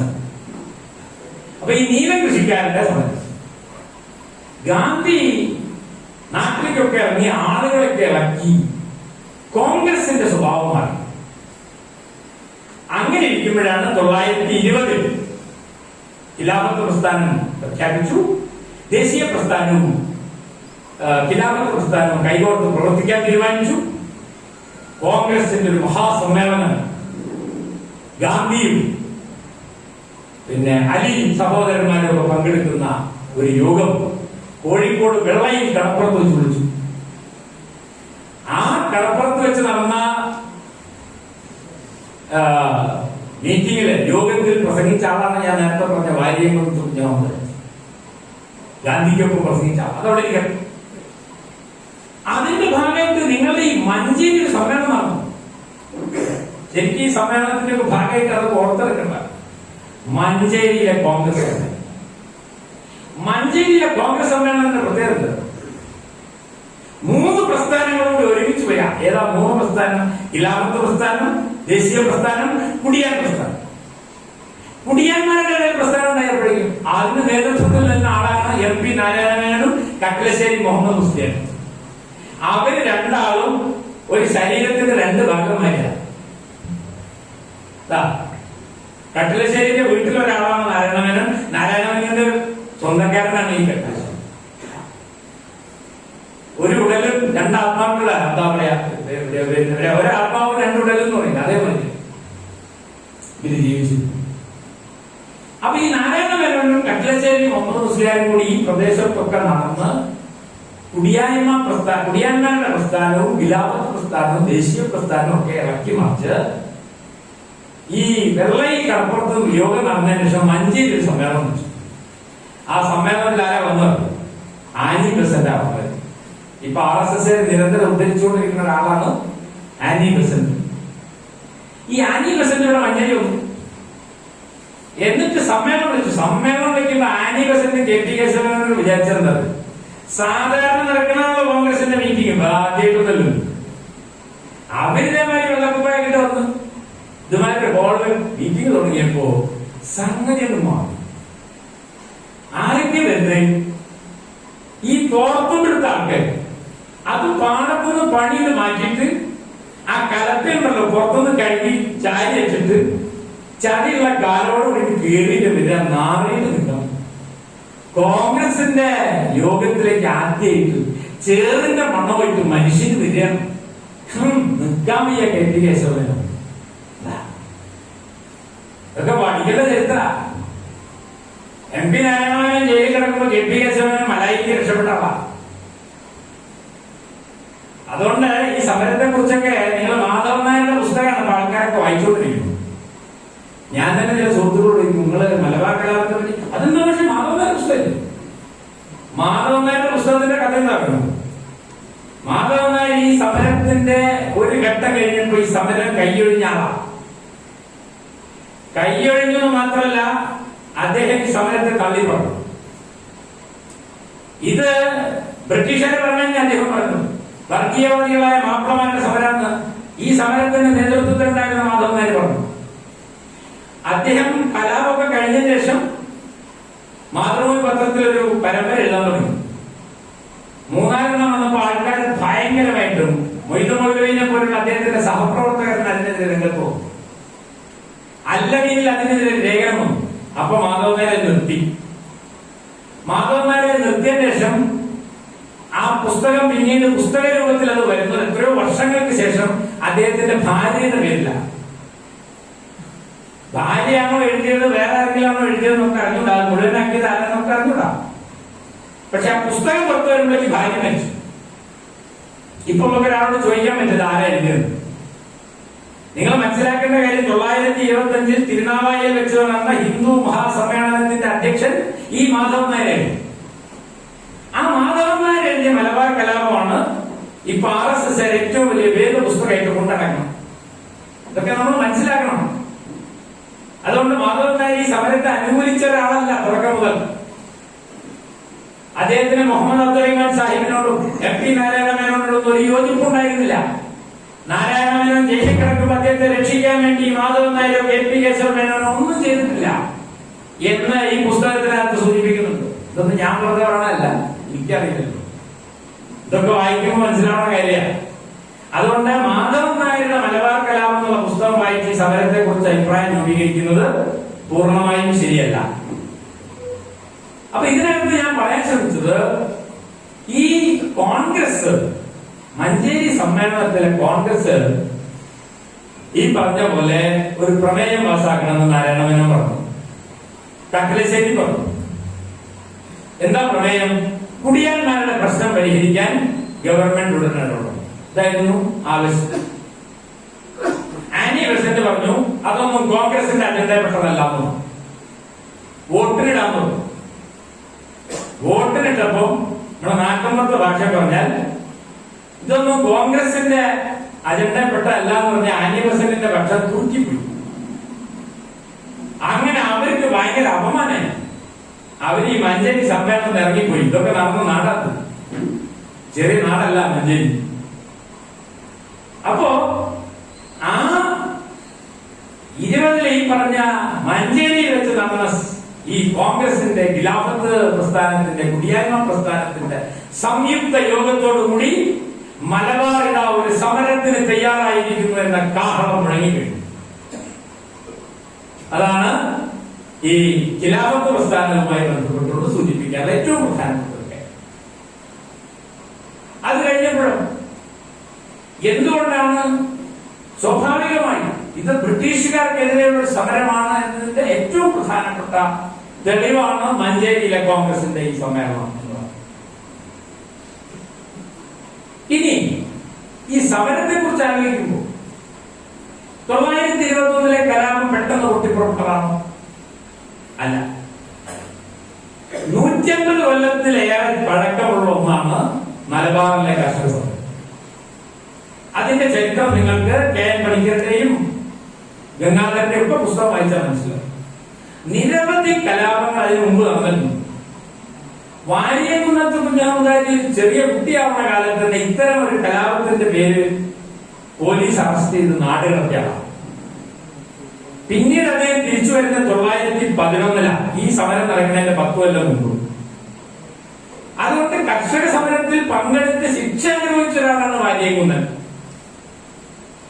മാത്രമല്ല വാര്യകുന്നത്തിന്റെ വാപ്പനെ ഇതേപോലെ ഒരു സമരത്തിൽ പങ്കെടുത്തതിന്റെ പേരിൽ അന്തമാനിലേക്ക് നാടുകടത്തി. അങ്ങനെ കർഷക സമരത്തിന്റെ വലിയ പാരമ്പര്യമാണ് വാര്യകുന്നൻ അദ്ദേഹത്തിന്റെ കുടുംബത്തിനുള്ളത്. ഇതൊരു കാര്യം. അപ്പൊ ഞാൻ പറഞ്ഞ എന്താ ഈ കലാപത്തിന്റെ ഒക്കെ കാര്യം? ഈ കലാപങ്ങളൊക്കെ പരിശോധിച്ചുള്ള ഇതൊന്നും വർഗീയതയുടെ ഒരു ഘടകമില്ല. ജന്മിമാരും അവരുടെ ആളുകളുമായിട്ട് മാപ്പിള കുടിയന്മാർ നേരിട്ട് ഇടപെടുന്നതാണ്, ഇടപാടുണ്ടാക്കുന്നതാണ് നമ്മൾ കാണുന്നത്. ഓക്കെ. അപ്പൊ ആ അർത്ഥത്തിൽ മലബാർ കലാപം ഒറ്റപ്പെട്ട 921 സ്വയംഭൂവായി ഉണ്ടായതല്ല. അതിനു മുമ്പും നിരവധി കലാപങ്ങൾ ഉണ്ടായിട്ടുണ്ട്. എല്ലാ കലാപങ്ങളും പരിശോധിച്ചാൽ നിങ്ങൾക്ക് മനസ്സിലാവും ചെറിയ ചെറിയ സ്ഥലത്ത് ഒതുങ്ങി നിന്നതാണ്. 21 കലാപം പോലെ ഇങ്ങനെ പടർന്നു വന്നിരിച്ച സമരമല്ല. പക്ഷേ അവയുടെ എല്ലാം അടിസ്ഥാനപരമായ കാരണം ജന്മിമാരും കുടിയന്മാരും തമ്മിലുള്ള സംഘർഷങ്ങൾ തന്നെ. അപ്പൊ ഞാൻ ഈ പറഞ്ഞതിൽ നിന്ന് നിങ്ങൾക്ക് 2 കാര്യം മനസ്സിലായി. ഒന്ന്, ഖിലാഫത്ത് പ്രസ്ഥാനത്തിൽ വരുന്നതോടുകൂടി, ദേശീയ പ്രസ്ഥാനം വരുന്നതോടുകൂടി ഇങ്ങനെ സംഘർഷഭരിതമായി നിൽക്കുന്ന ഒരു പ്രദേശത്തേക്ക് ഒരു തീപ്പൊരി വന്നു വീഴുന്നത് പോലെയാണ്. ഇക്കാര്യത്തെ കുറിച്ച് മലബാറിലെ ജന്മികുടിയാൻ ബന്ധത്തെ പറ്റി അന്വേഷിച്ച മലബാറിലെ എഴുതിയ ലോകനെ പോലുള്ള ആളുകൾ പറയുന്നത്, നോക്കൂ, നിങ്ങൾ കരുതിയിരിക്കണം, മലബാർ ആളിക്കത്താൻ പോവാണ്, അവിടുത്തെ കുടിയാന്മാർ ആകെ അസ്വസ്ഥരാണ്. അതുകൊണ്ട് അടിയന്തരമായി അവിടുത്തെ ജന്മികുടിയാൻ ബന്ധങ്ങൾ, ഭൂബന്ധങ്ങൾ, ഭൂനിയമങ്ങൾ, നികുതികൾ ഇതൊക്കെ പരിഷ്കരിക്കണം എന്ന് ബ്രിട്ടീഷ് ഉദ്യോഗസ്ഥന്മാര് റിപ്പോർട്ട് കൊടുത്തു. എന്നാൽ ആ റിപ്പോർട്ട് സ്വീകരിച്ച് നടപടിയെടുക്കാൻ വാസ്തവത്തിൽ ബ്രിട്ടീഷ് ഗവൺമെന്റ് തയ്യാറായില്ല. അതാണ്. അപ്പൊ ഈ കുടിയായ്മ നിയമം പരിഷ്കരിക്കണം, കർഷകരെ ഇങ്ങനെ അസ്വസ്ഥരാക്കരുത്, അവരെപ്പോഴാണ് പ്രതികരിക്കാൻ അറിയില്ല എന്ന് ബ്രിട്ടീഷ് ഉദ്യോഗസ്ഥന്മാർ തന്നെ മുന്നറിയിപ്പ് നൽകിയിട്ടും ഗവൺമെന്റ് ആ മുന്നറിയിപ്പുകൾ അവഗണിച്ചു. അങ്ങനെ ഒരു തീപ്പെട്ടിക്കൊള്ളി വീണാൽ പൊട്ടിത്തെറിക്കാവുന്ന ഒരു പടക്കശാല പോലെയാണ് വാസ്തവത്തിൽ മലബാർ ആകാൻ. അപ്പോഴാണ് ഖിലാഫത്ത് പ്രസ്ഥാനം, ദേശീയ പ്രസ്ഥാനം, ഗാന്ധിയും അലി സഹോദരന്മാരും ഒക്കെ കൂടി ഇങ്ങോട്ട് വരുന്നത്. ഇവർ ഈ സന്ദർഭം ഒരു ആയുധ പോരാട്ടത്തിന് കളമൊരുങ്ങി കഴിഞ്ഞു എന്ന രീതിയിൽ വ്യാഖ്യാനിക്കുകയും സമരത്തിലേക്ക് എടുത്തു ചാടുകയും ചെയ്തു. ഇതാണ് സമരത്തിന്റെ പശ്ചാത്തലം. ഇനി മൂന്നാമത്തെ കാര്യം അതുകൂടി വിശദീകരിച്ച് ഞാൻ അവസാനിക്കും. അപ്പോ ജന്മിത്വ വിരുദ്ധ സമരമാണെന്നും സാമ്രാജ്യത്വ വിരുദ്ധ സമരമാണെന്നും പറഞ്ഞു. ഇതിനകത്ത് എങ്ങനെയാണ് മതത്തിന്റെയും വിഭാഗീയതയുടെയും അംശങ്ങൾ കടന്നു വന്നത് എന്നും കൂടി ഒന്ന് സൂചിപ്പിക്കും. അതിൽ ഏറ്റവും പ്രധാനപ്പെട്ട ഒരു കാര്യം, മലബാറിലെ മുസ്ലിങ്ങളെ സംബന്ധിച്ചിടത്തോളം അവരുടെ സാമ്രാജ്യത്വ വിരുദ്ധ സമരം എന്ന് പറയുന്നത്, അല്ലെങ്കിൽ അതിന്റെ പാരമ്പര്യം എന്ന് പറയുന്നത് ചെറുതല്ല. നമുക്കറിയാവുന്ന പോലെ സാമൂതിരിയുടെ ഏറ്റവും അടുത്ത പടയാളികളും അവരുടെ സഹായികളുമായി നിന്നത് അറബി വ്യാപാരികളും അവരുടെ പിന്നാലെ ഉണ്ടായിരുന്ന മുസ്ലിം വിഭാഗവുമാണ്. വലിയ സമൂഹത്തിൽ വലിയ ആദരവ് ലഭിച്ചിരുന്ന ഒരു വിഭാഗമാണ് സാമൂതിരിയുടെ നാട്ടിലെ മുസ്ലിങ്ങൾ എന്ന് പറഞ്ഞാൽ. അങ്ങനെയാണ് നമുക്കറിയാവുന്ന പോലെ പോർച്ചുഗീസുകാര് ഇന്ത്യയിലേക്ക് വരുന്നത്. അവര് കാപ്പാടാണ് വന്നത് നിങ്ങൾക്കറിയാം. കാപ്പാട് വന്നിട്ട് എങ്ങനെയാണ് വാസ്കോ ഡ ഗാമ പെരുമാറിയതെന്ന് നിങ്ങൾക്കറിയാം. വാസ്കോ ഡ ഗാമ വന്നു സാമൂതിരിയുടെ അടുത്തേക്ക്. അപ്പൊ അയാൾ വിചാരിച്ചത്, അയാൾ വരുമ്പോ തന്നെ കുറെ ഈ നിങ്ങൾ ഈ കടപ്പുറത്തൊക്കെ പോയി നോക്കിയാൽ അവിടെ ചീറുമ്പ ഭഗവതി ക്ഷേത്രം നിർമ്മിച്ചു. അപ്പൊ ഇതേപോലത്തെ ഈ ചെറിയ ചെറിയ ശ്രീ കുറുമ്പ ഭഗവതി ക്ഷേത്രമാണ് മുക്കോ സമൂഹത്തിൽപ്പെട്ട ആളുകൾ ആരാധിക്കുന്നവരുടെ ദേവതയാണ്. അപ്പൊ അതൊക്കെ ഇങ്ങനെ ചെറുത് ചെറുത് അവരുടെ കാണാറുണ്ട്. ഈ വാസ്കോ ഡ ഗാമ വിചാരിച്ചത് ഇതൊക്കെ എന്തോ ചെറിയ ക്രിസ്ത്യൻ പള്ളിയാണ്. മുമ്പേ ക്രിസ്ത്യാനിയാണല്ലോ, അപ്പൊ ലോകത്ത് നോക്കി ക്രിസ്ത്യാനികളാണല്ലോ വിചാരിച്ചു. അതിവിടെ വന്ന് നോക്കിയപ്പോൾ നമ്മുടെ വേറെ എന്തൊക്കെ നടക്കുന്നു, അത് അദ്ദേഹത്തിന് മനസ്സിലായില്ല. പിന്നെ നോക്കുമ്പോ രാജാവിനെയാണല്ലോ കാണേണ്ട, കുരുമുളകിനാണല്ലോ വരുന്നത്. സാമൂതിരിയുടെ അടുത്ത് പോയി. രാജാവ് എന്നൊക്കെ കേട്ടപ്പോ മൂപ്പര് യൂറോപ്പിലെ രാജാക്കന്മാരെ കണ്ടില്ലല്ലോ, തൊപ്പിയൊക്കെ വെച്ചിങ്ങനെ വലിയ സിംഹാസനത്തിലൊക്കെ ഇരിക്കണം. ഇത് സാമൂതിരിയുടെ അടുത്ത് വന്ന് നോക്കിയപ്പോ കൊട്ടാരം തന്നെ സാധാരണ ഒരു വീട്, അതിലും മേലൊന്നും ഇല്ല. അപ്പൊ അവിടെ ഒരാളോട് ചോദിച്ചു, രാജാവിനൊന്നും കാണാൻ. ഞാൻ തന്നെ രാജാവ്. അപ്പൊ നമുക്കൊരു തോർത്തുമ്പൊക്കെ കുറച്ച് ഒരു കുറിയ മനുഷ്യൻ. അപ്പൊ തന്നെ ഈ അയാളൊക്കെ ഗംഭീരനായിട്ടാണ് ഈ വാസ്കോ ഡ ഗാമ നിൽക്കുന്നത്. വാസ്കോ ഡ ഗാമയുടെ തൊപ്പിയാണ് പിന്നെ കഥകളിക്ക് പോയത്, അതിനെപ്പറ്റി കിട്ടുന്നു. അപ്പൊ ഈ വാസ്കോ ഡ ഗാമ വന്ന് നോക്കിയപ്പോ തന്നെ ഈ അണ്ടർ എസ്റ്റിമേറ്റ് ചെയ്യാറുണ്ട്, വില കുറച്ച് കണ്ട സാമൂതിരിനെ വളരെ വില കുറച്ചാ കണ്ടു. ഇയാളോടൊക്കെ കുരുമുളകിന്റെ വിലയ്ക്ക് വെറുതെ അപേക്ഷിക്കേണ്ട കാര്യമില്ല, ആജ്ഞാപിക്കേണ്ട കാര്യമില്ല. ഒരാളോട് ചോദിച്ചു. അവിടെ ഞാൻ വന്നതേ കുരുമുളകിനാണ്, അത് തന്നേക്കണം. ആ പറച്ചിട്ട് സാമൂതിരിക്ക് എത്ര ഇഷ്ടപ്പെട്ടു. ധാരാളം ഇങ്ങനെയൊക്കെ പറയും, കുരുമുളകൊക്കെ കച്ചവടത്തിനുള്ളതാണ്, അത് വേണമെങ്കിൽ കൊടുക്കാം. പറച്ചിന്റെ ഒരു മര്യാദ ഉണ്ട്. അവിടെ വെച്ച് ഉടക്കി ദേഷ്യത്തിന് ഈ വാസ്കോ ഡ ഗാമയും അയാളുടെ കൂടെ വന്ന ആൾക്കാരും വന്നു. ഈ കപ്പൽ വന്ന് നിൽക്കണം. ഇപ്പൊ കുറെ കുട്ടികൾ ഈ കപ്പലിന്റെ മുകളിലൊക്കെ കയറി കളിക്കുന്നു. അവരൊക്കെ പിടിച്ചാക്കി മൂക്കൊക്കെ മുറിച്ച് അവിടെ ഉണ്ടായിരുന്ന കുറെ മുസ്ലിങ്ങളൊക്കെ നേരിട്ട് ഒരു ആവശ്യമില്ലാതെ ആക്രമിച്ചു. അങ്ങനെയാണ് ഇയാൾ അരങ്ങേറ്റുന്നത്. ഈ വാസ്കോ ഡ ഗാമ കപ്പലിറങ്ങി എന്നൊക്കെ പറഞ്ഞ് കുട്ടികളെ ചരിത്രം പഠിപ്പിക്കുന്നത് വയലൻസാണ്, അതിക്രമിച്ചാണ് കടന്നു വരികയാണത്. എന്ത് അധികാരമാണ് അയാൾക്ക് നമ്മുടെ നാട്ടിൽ വന്നിട്ട് തിരികെ വരുന്നത്? ആ യൂറോപ്യൻ അഹങ്കാരമാണ്, മനസ്സിലായി? അതിനെയാണ് നമ്മൾ കൊളോണിയലിസം എന്ന് പറയുന്നത്. ആ അഹന്തയുടെ പേര. ലോകത്തുള്ള ഈ കറുത്ത തൊലിയുള്ള മനുഷ്യന്മാരൊക്കെ അസമരാണെന്ന്, ഞങ്ങൾ വെള്ളക്കാരാണ് ഈ ലോകം ഭരിക്കേണ്ടതെന്നുള്ള അവരുടെ അഹന്തയുണ്ട്. അതാണ് കാപ്പാട് കടപ്പുറത്ത് ആ കുട്ടികളോട് ഉള്ള മനുഷ്യരോട് അങ്ങനെ പെരുമാറാൻ അയാൾക്ക് നൽകിയ ഊക്കാണ്. അതിനെ ചോദ്യം ചെയ്തത് കുഞ്ഞാലി വരയ്ക്കാരും ആളുകളും. അത് പോർച്ചുഗീസുകാർക്ക് തീരെ ദഹിച്ചില്ല. പിന്നീട് നിരവധി സമരങ്ങളാണ് പോർച്ചുഗീസുകാരും ഈ സാമൂതിരിയുടെ പടയാളികളും ഒക്കെ ആയിട്ട് നടന്നത്. അതിന്റെ നിരവധിയായ രചനകൾ നിങ്ങൾക്ക് അറബിയിലും അറബി മലയാളത്തിലും നിങ്ങൾക്ക് കാണാൻ കഴിയും. ഒരു ഉദാഹരണത്തിന് സൈനുദ്ദീൻ മഖ്ദൂം ഒന്നാമൻ പൊന്നാനിയില് അദ്ദേഹം എഴുതിയ തഹ്രീദ് എന്ന പാഠം പോർച്ചുഗീസുകാർക്കെതിരെ നായർ പടയാളികളും മുസ്ലിം പടയാളികളും ഒന്നിച്ചു ചേർന്ന് നയിച്ച സമരത്തിന്റെ കഥയാണ്.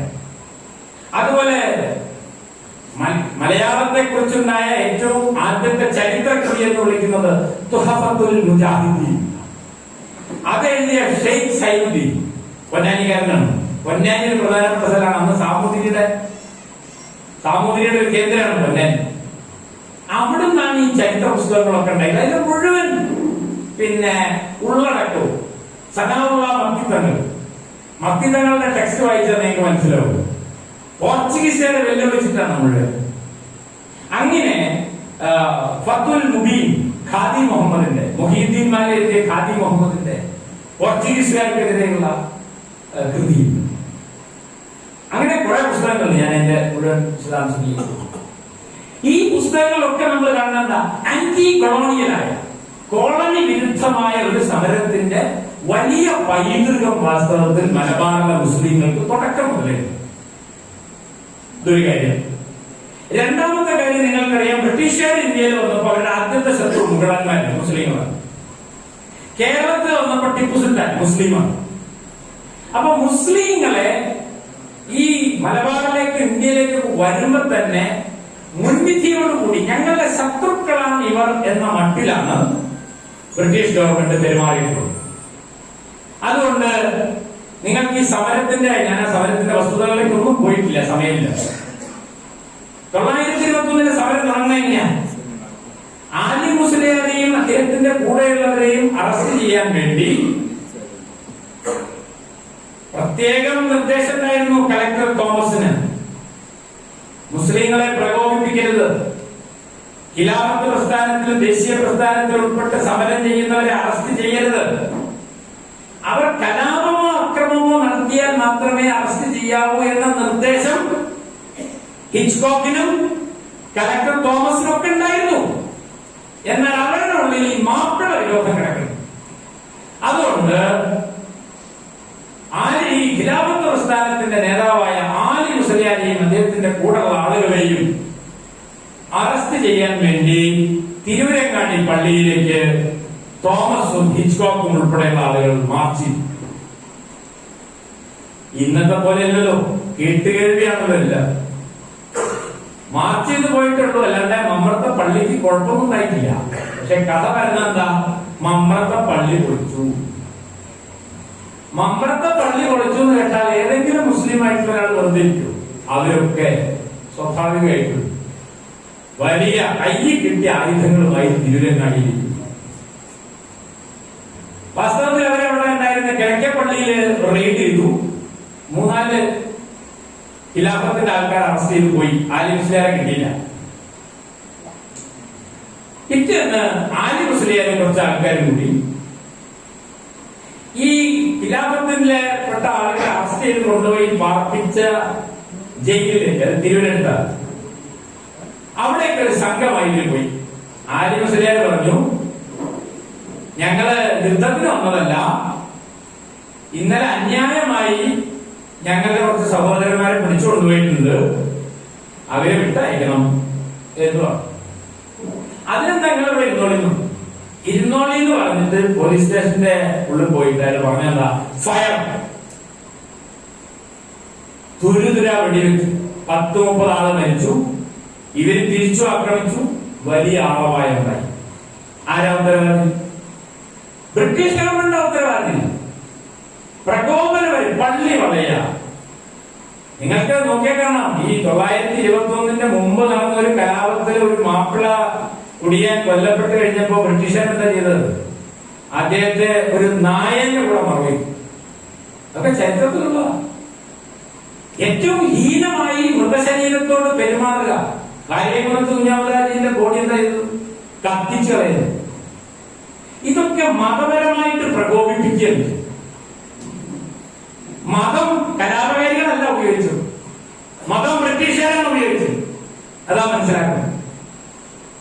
ആ മതം ഉപയോഗിച്ചാണ് ഇവരെ നിരന്തരം, പണിക്കേണ്ട പുസ്തകത്തിൽ തന്നെ നിങ്ങൾക്ക് കാണാം, 921 മുമ്പുള്ള കലാപം.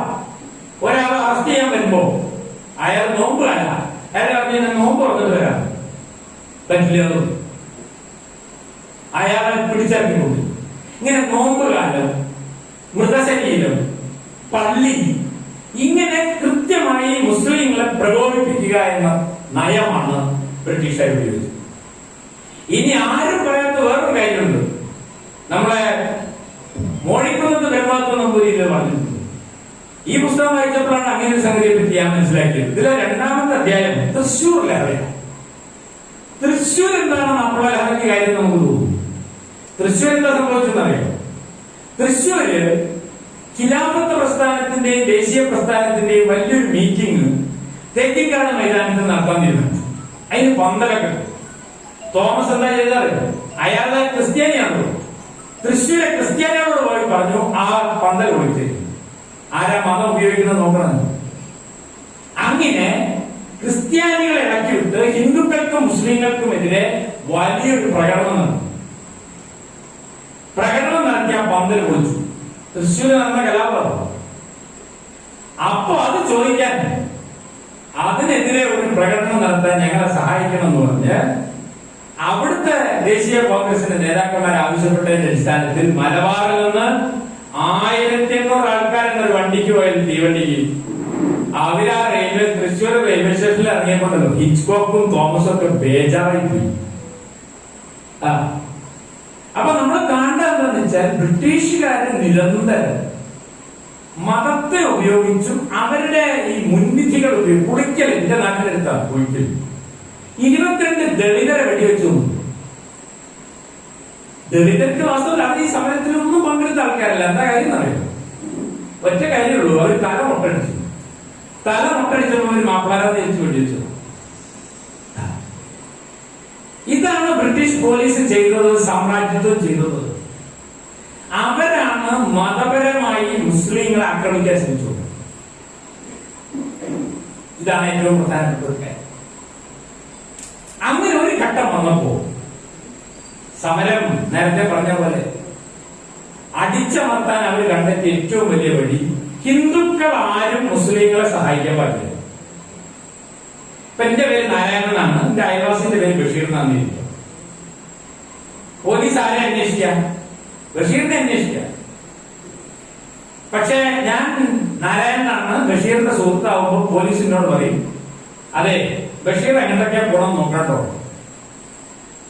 എന്റെ ഏറ്റവും അടുത്ത സുഹൃത്തല്ല.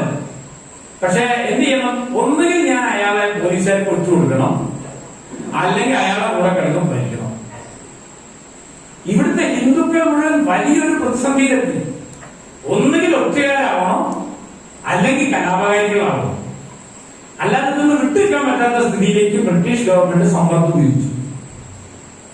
അതിന്റെ ഭാഗമായി മുസ്ലിങ്ങൾ എന്ത് ചെയ്തു? എല്ലാ ഹിന്ദുക്കളെയും സംശയിക്കാൻ തുടങ്ങി.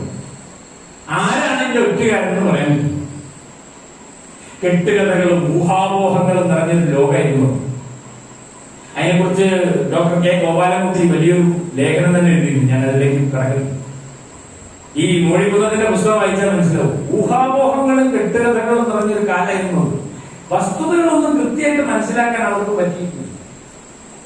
അതുകൊണ്ട് അവസാനം വന്നപ്പോ ആത്മരക്ഷാർത്ഥം എങ്ങനെയെങ്കിലും ബ്രിട്ടീഷുകാർക്കെതിരെ പോരാടി മരിക്കാന്നല്ലാതെ വേറെ വഴിയില്ല എന്ന ഗതിയിലേക്ക് മുസ്ലിങ്ങൾ എത്തി.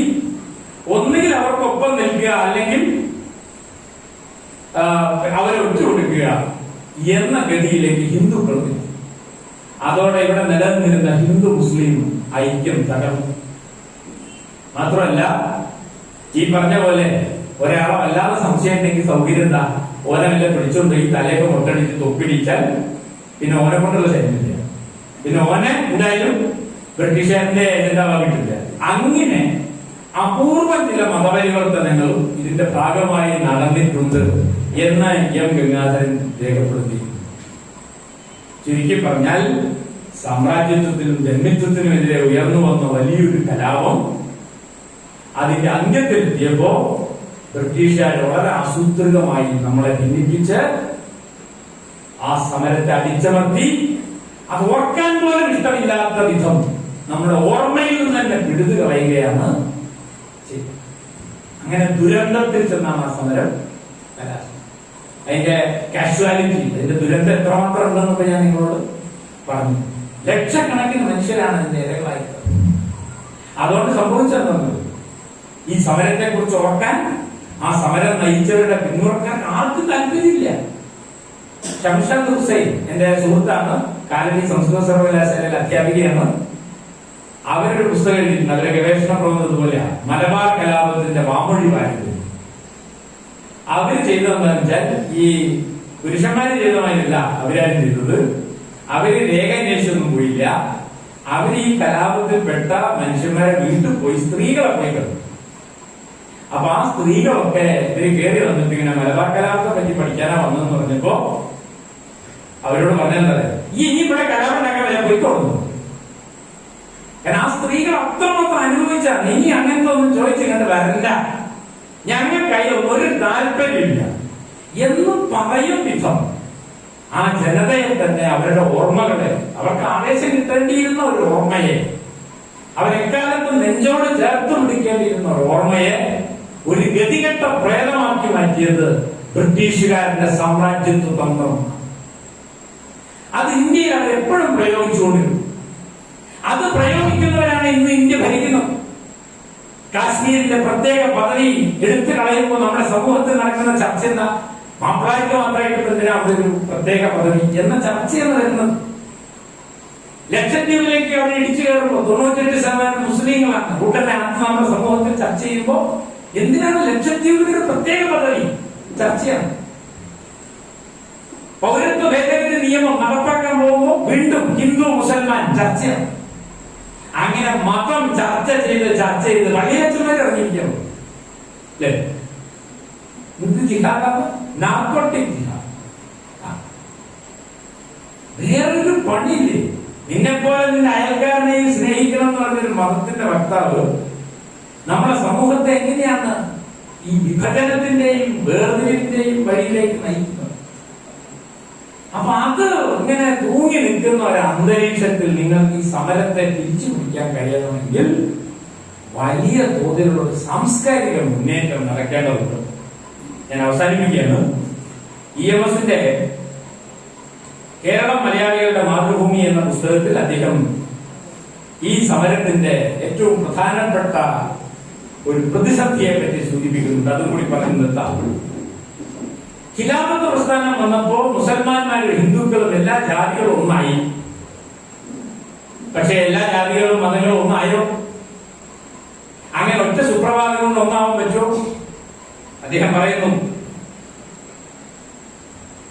യോജിച്ച് പ്രവർത്തിക്കുന്ന അവർ തമ്മിൽ നൂറ്റാണ്ടുകളായ തെറ്റിദ്ധാരണകളും അകൽച്ചയും അന്യോന്യ ശത്രുതയും പിന്നെയും ബാക്കി നിൽക്കുന്നുണ്ട്. ഖിലാഫത്തിന്റെയും സ്വരാജിന്റെയും നിസ്സഹകരണ പ്രസ്ഥാനത്തിന്റെയും ചർച്ചയുടെയും അടിസ്ഥാനത്തിൽ ഹിന്ദുവും മുസ്ലിമും യോജിച്ചുവെങ്കിലും മുലപ്പാലോടുകൂടി കിട്ടിയ മ്ലേച്ഛ വിരോധം സവർണ ഹിന്ദുവിന്റെയും കാഫർ വിരോധം മുസ്ലിമിന്റെയും ചോരയിൽ ഇഴുകിപ്പിടിച്ചിട്ടുണ്ട്. ഐക്യോച്ചാരണം ദേശീയ പരിപാടിയുടെ ഇനമാണെങ്കിലും താണജാതിക്കാരുടെ നേരെ സവർണ ഹിന്ദുക്കൾക്കുള്ള അലക്ഷ്യഭാവമോ തമ്പുരാക്കന്മാരുടെ നേരെ ഐക്യജാതിക്കാർക്കുള്ള വെറുപ്പോടുകൂടിയ ഭയഭക്തി ബഹുമാനങ്ങളോ പോയി അവർ ഒന്നായി തീർന്നിരുന്നില്ല. രാഷ്ട്രീയമായി അവർ യോജിച്ചെങ്കിലും സാംസ്കാരികമായി അവർ വേർതിരിഞ്ഞു നിൽക്കുകയായിരുന്നു. അപ്പോ കമ്മ്യൂണിസ്റ്റ് പാർട്ടിയെ സംബന്ധിച്ചിടത്തോളം കർഷക സമരവും തൊഴിലാളി കർഷകാദി ബഹുജനങ്ങളുടെ സമരമൊക്കെ ഏറ്റെടുക്കുന്ന ഒരു പാർട്ടി എന്ന നിലയ്ക്ക് EMS പറയണം എന്താ? രാഷ്ട്രീയമായിട്ട് യോജിക്കുക എന്നുള്ളത് അത്ര എളുപ്പമുള്ള ഒരു കാര്യമല്ല. അങ്ങനെ യോജിക്കണമെങ്കിൽ സാംസ്കാരികമായി യോജിക്കാൻ നമുക്ക് പറ്റണം. ഹിന്ദുവും മുസൽമാനുമായി ജീവിക്കുമ്പോഴും നമ്മള് തൊഴിലാളി വർഗം, കുടിയാന്മാര്, കർഷക വർഗം എന്ന നിലയ്ക്ക് ഒന്നിക്കാൻ അവർക്ക് കഴിഞ്ഞില്ല. ആ വർഗബോധം അവർക്കുണ്ടായിരുന്നില്ല. അവരുടെ ബോധം എപ്പോഴെന്തായിരുന്നു? മോഴിക്കുന്നത്തിന്റെ പുസ്തകം വായിച്ച അത്ഭുതമാണ്.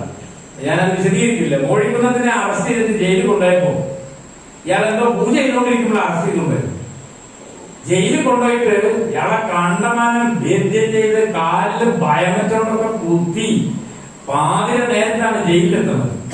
ജയിലിലെത്തുമ്പോ അവിടെ ഊണ് കഴിക്കാൻ ചോറ് കൊണ്ടുവന്ന് വെച്ചിട്ടുണ്ട്. ആരാ ചോറുണ്ടാക്കിയെന്ന് ചോദിച്ചു. ആര്? മോഴിക്കുന്നത്. അപ്പൊ ഒരു ഉമ്മയാണ്. ഉമ്മമാരെ ചോറൊന്നും ഞാൻ തിന്നില്ലെന്ന്. ആര്? ഈ പട്ടിണിയാണെന്ന് മരിക്കാൻ പോകുന്ന മോഴിക്കുന്നത് പറഞ്ഞത് ഉമ്മമാരുണ്ടാക്കിയ ചോറൊന്നും എനിക്ക് വേണ്ടെന്ന്. എന്നിട്ട് ആ ജയിലർ ഇയാൾക്ക് ഉണ്ണാൻ വേണ്ടിയിട്ട് പ്രത്യേക ചോറുണ്ടോ? ആലോചിച്ചു. ഇതാണെന്നുള്ള നേതാക്കന്മാരെ സ്ഥിതി. അതാ ഈ നേതൃത്വത്തിലിരിക്കുന്ന ആൾക്കാർക്കാണ് ഈ മ്ലേച്ഛത എന്ന് പറയുന്നത് ഉള്ളിൽ കിടക്കുക. പിന്നെ എങ്ങനെയാ ഈ സമരം വിജയിക്കുക? അതുകൊണ്ട് യഥാർത്ഥ സമരം വർഗബോധത്തിലൂടെ മാത്രമേ വിജയിപ്പിക്കാൻ കഴിയൂ. അപ്പൊ മുസൽമാന്മാരും ഹിന്ദുക്കളും താൽക്കാലികമായ ഒരു രാഷ്ട്രീയ ഐക്യം ഉണ്ടാക്കിയെങ്കിലും അവർക്ക് വർഗബോധത്തിലേക്ക് ഉണരാൻ കഴിഞ്ഞില്ല. ഈ പരിമിതി മനസ്സിലാക്കിയാണ് കമ്മ്യൂണിസ്റ്റ് പാർട്ടി ഇന്ത്യയിൽ പ്രവർത്തിക്കുന്നത്. നമ്മളൊക്കെ നാനാജാതി മതങ്ങളിൽപ്പെട്ട ആളുകളാണ്. പക്ഷെ സമരരംഗത്ത് വരുമ്പോ നമ്മൾ അതൊക്കെ മറികടന്ന് വർഗബോധത്തിലേക്ക് ഉണരുകയും ഒരേ ലക്ഷ്യത്തിന് വേണ്ടി സഹോദരി സഹോദരന്മാരും സഹാക്കളുമായി പ്രവർത്തിക്കാൻ നമുക്ക് കഴിയുകയും വേണം.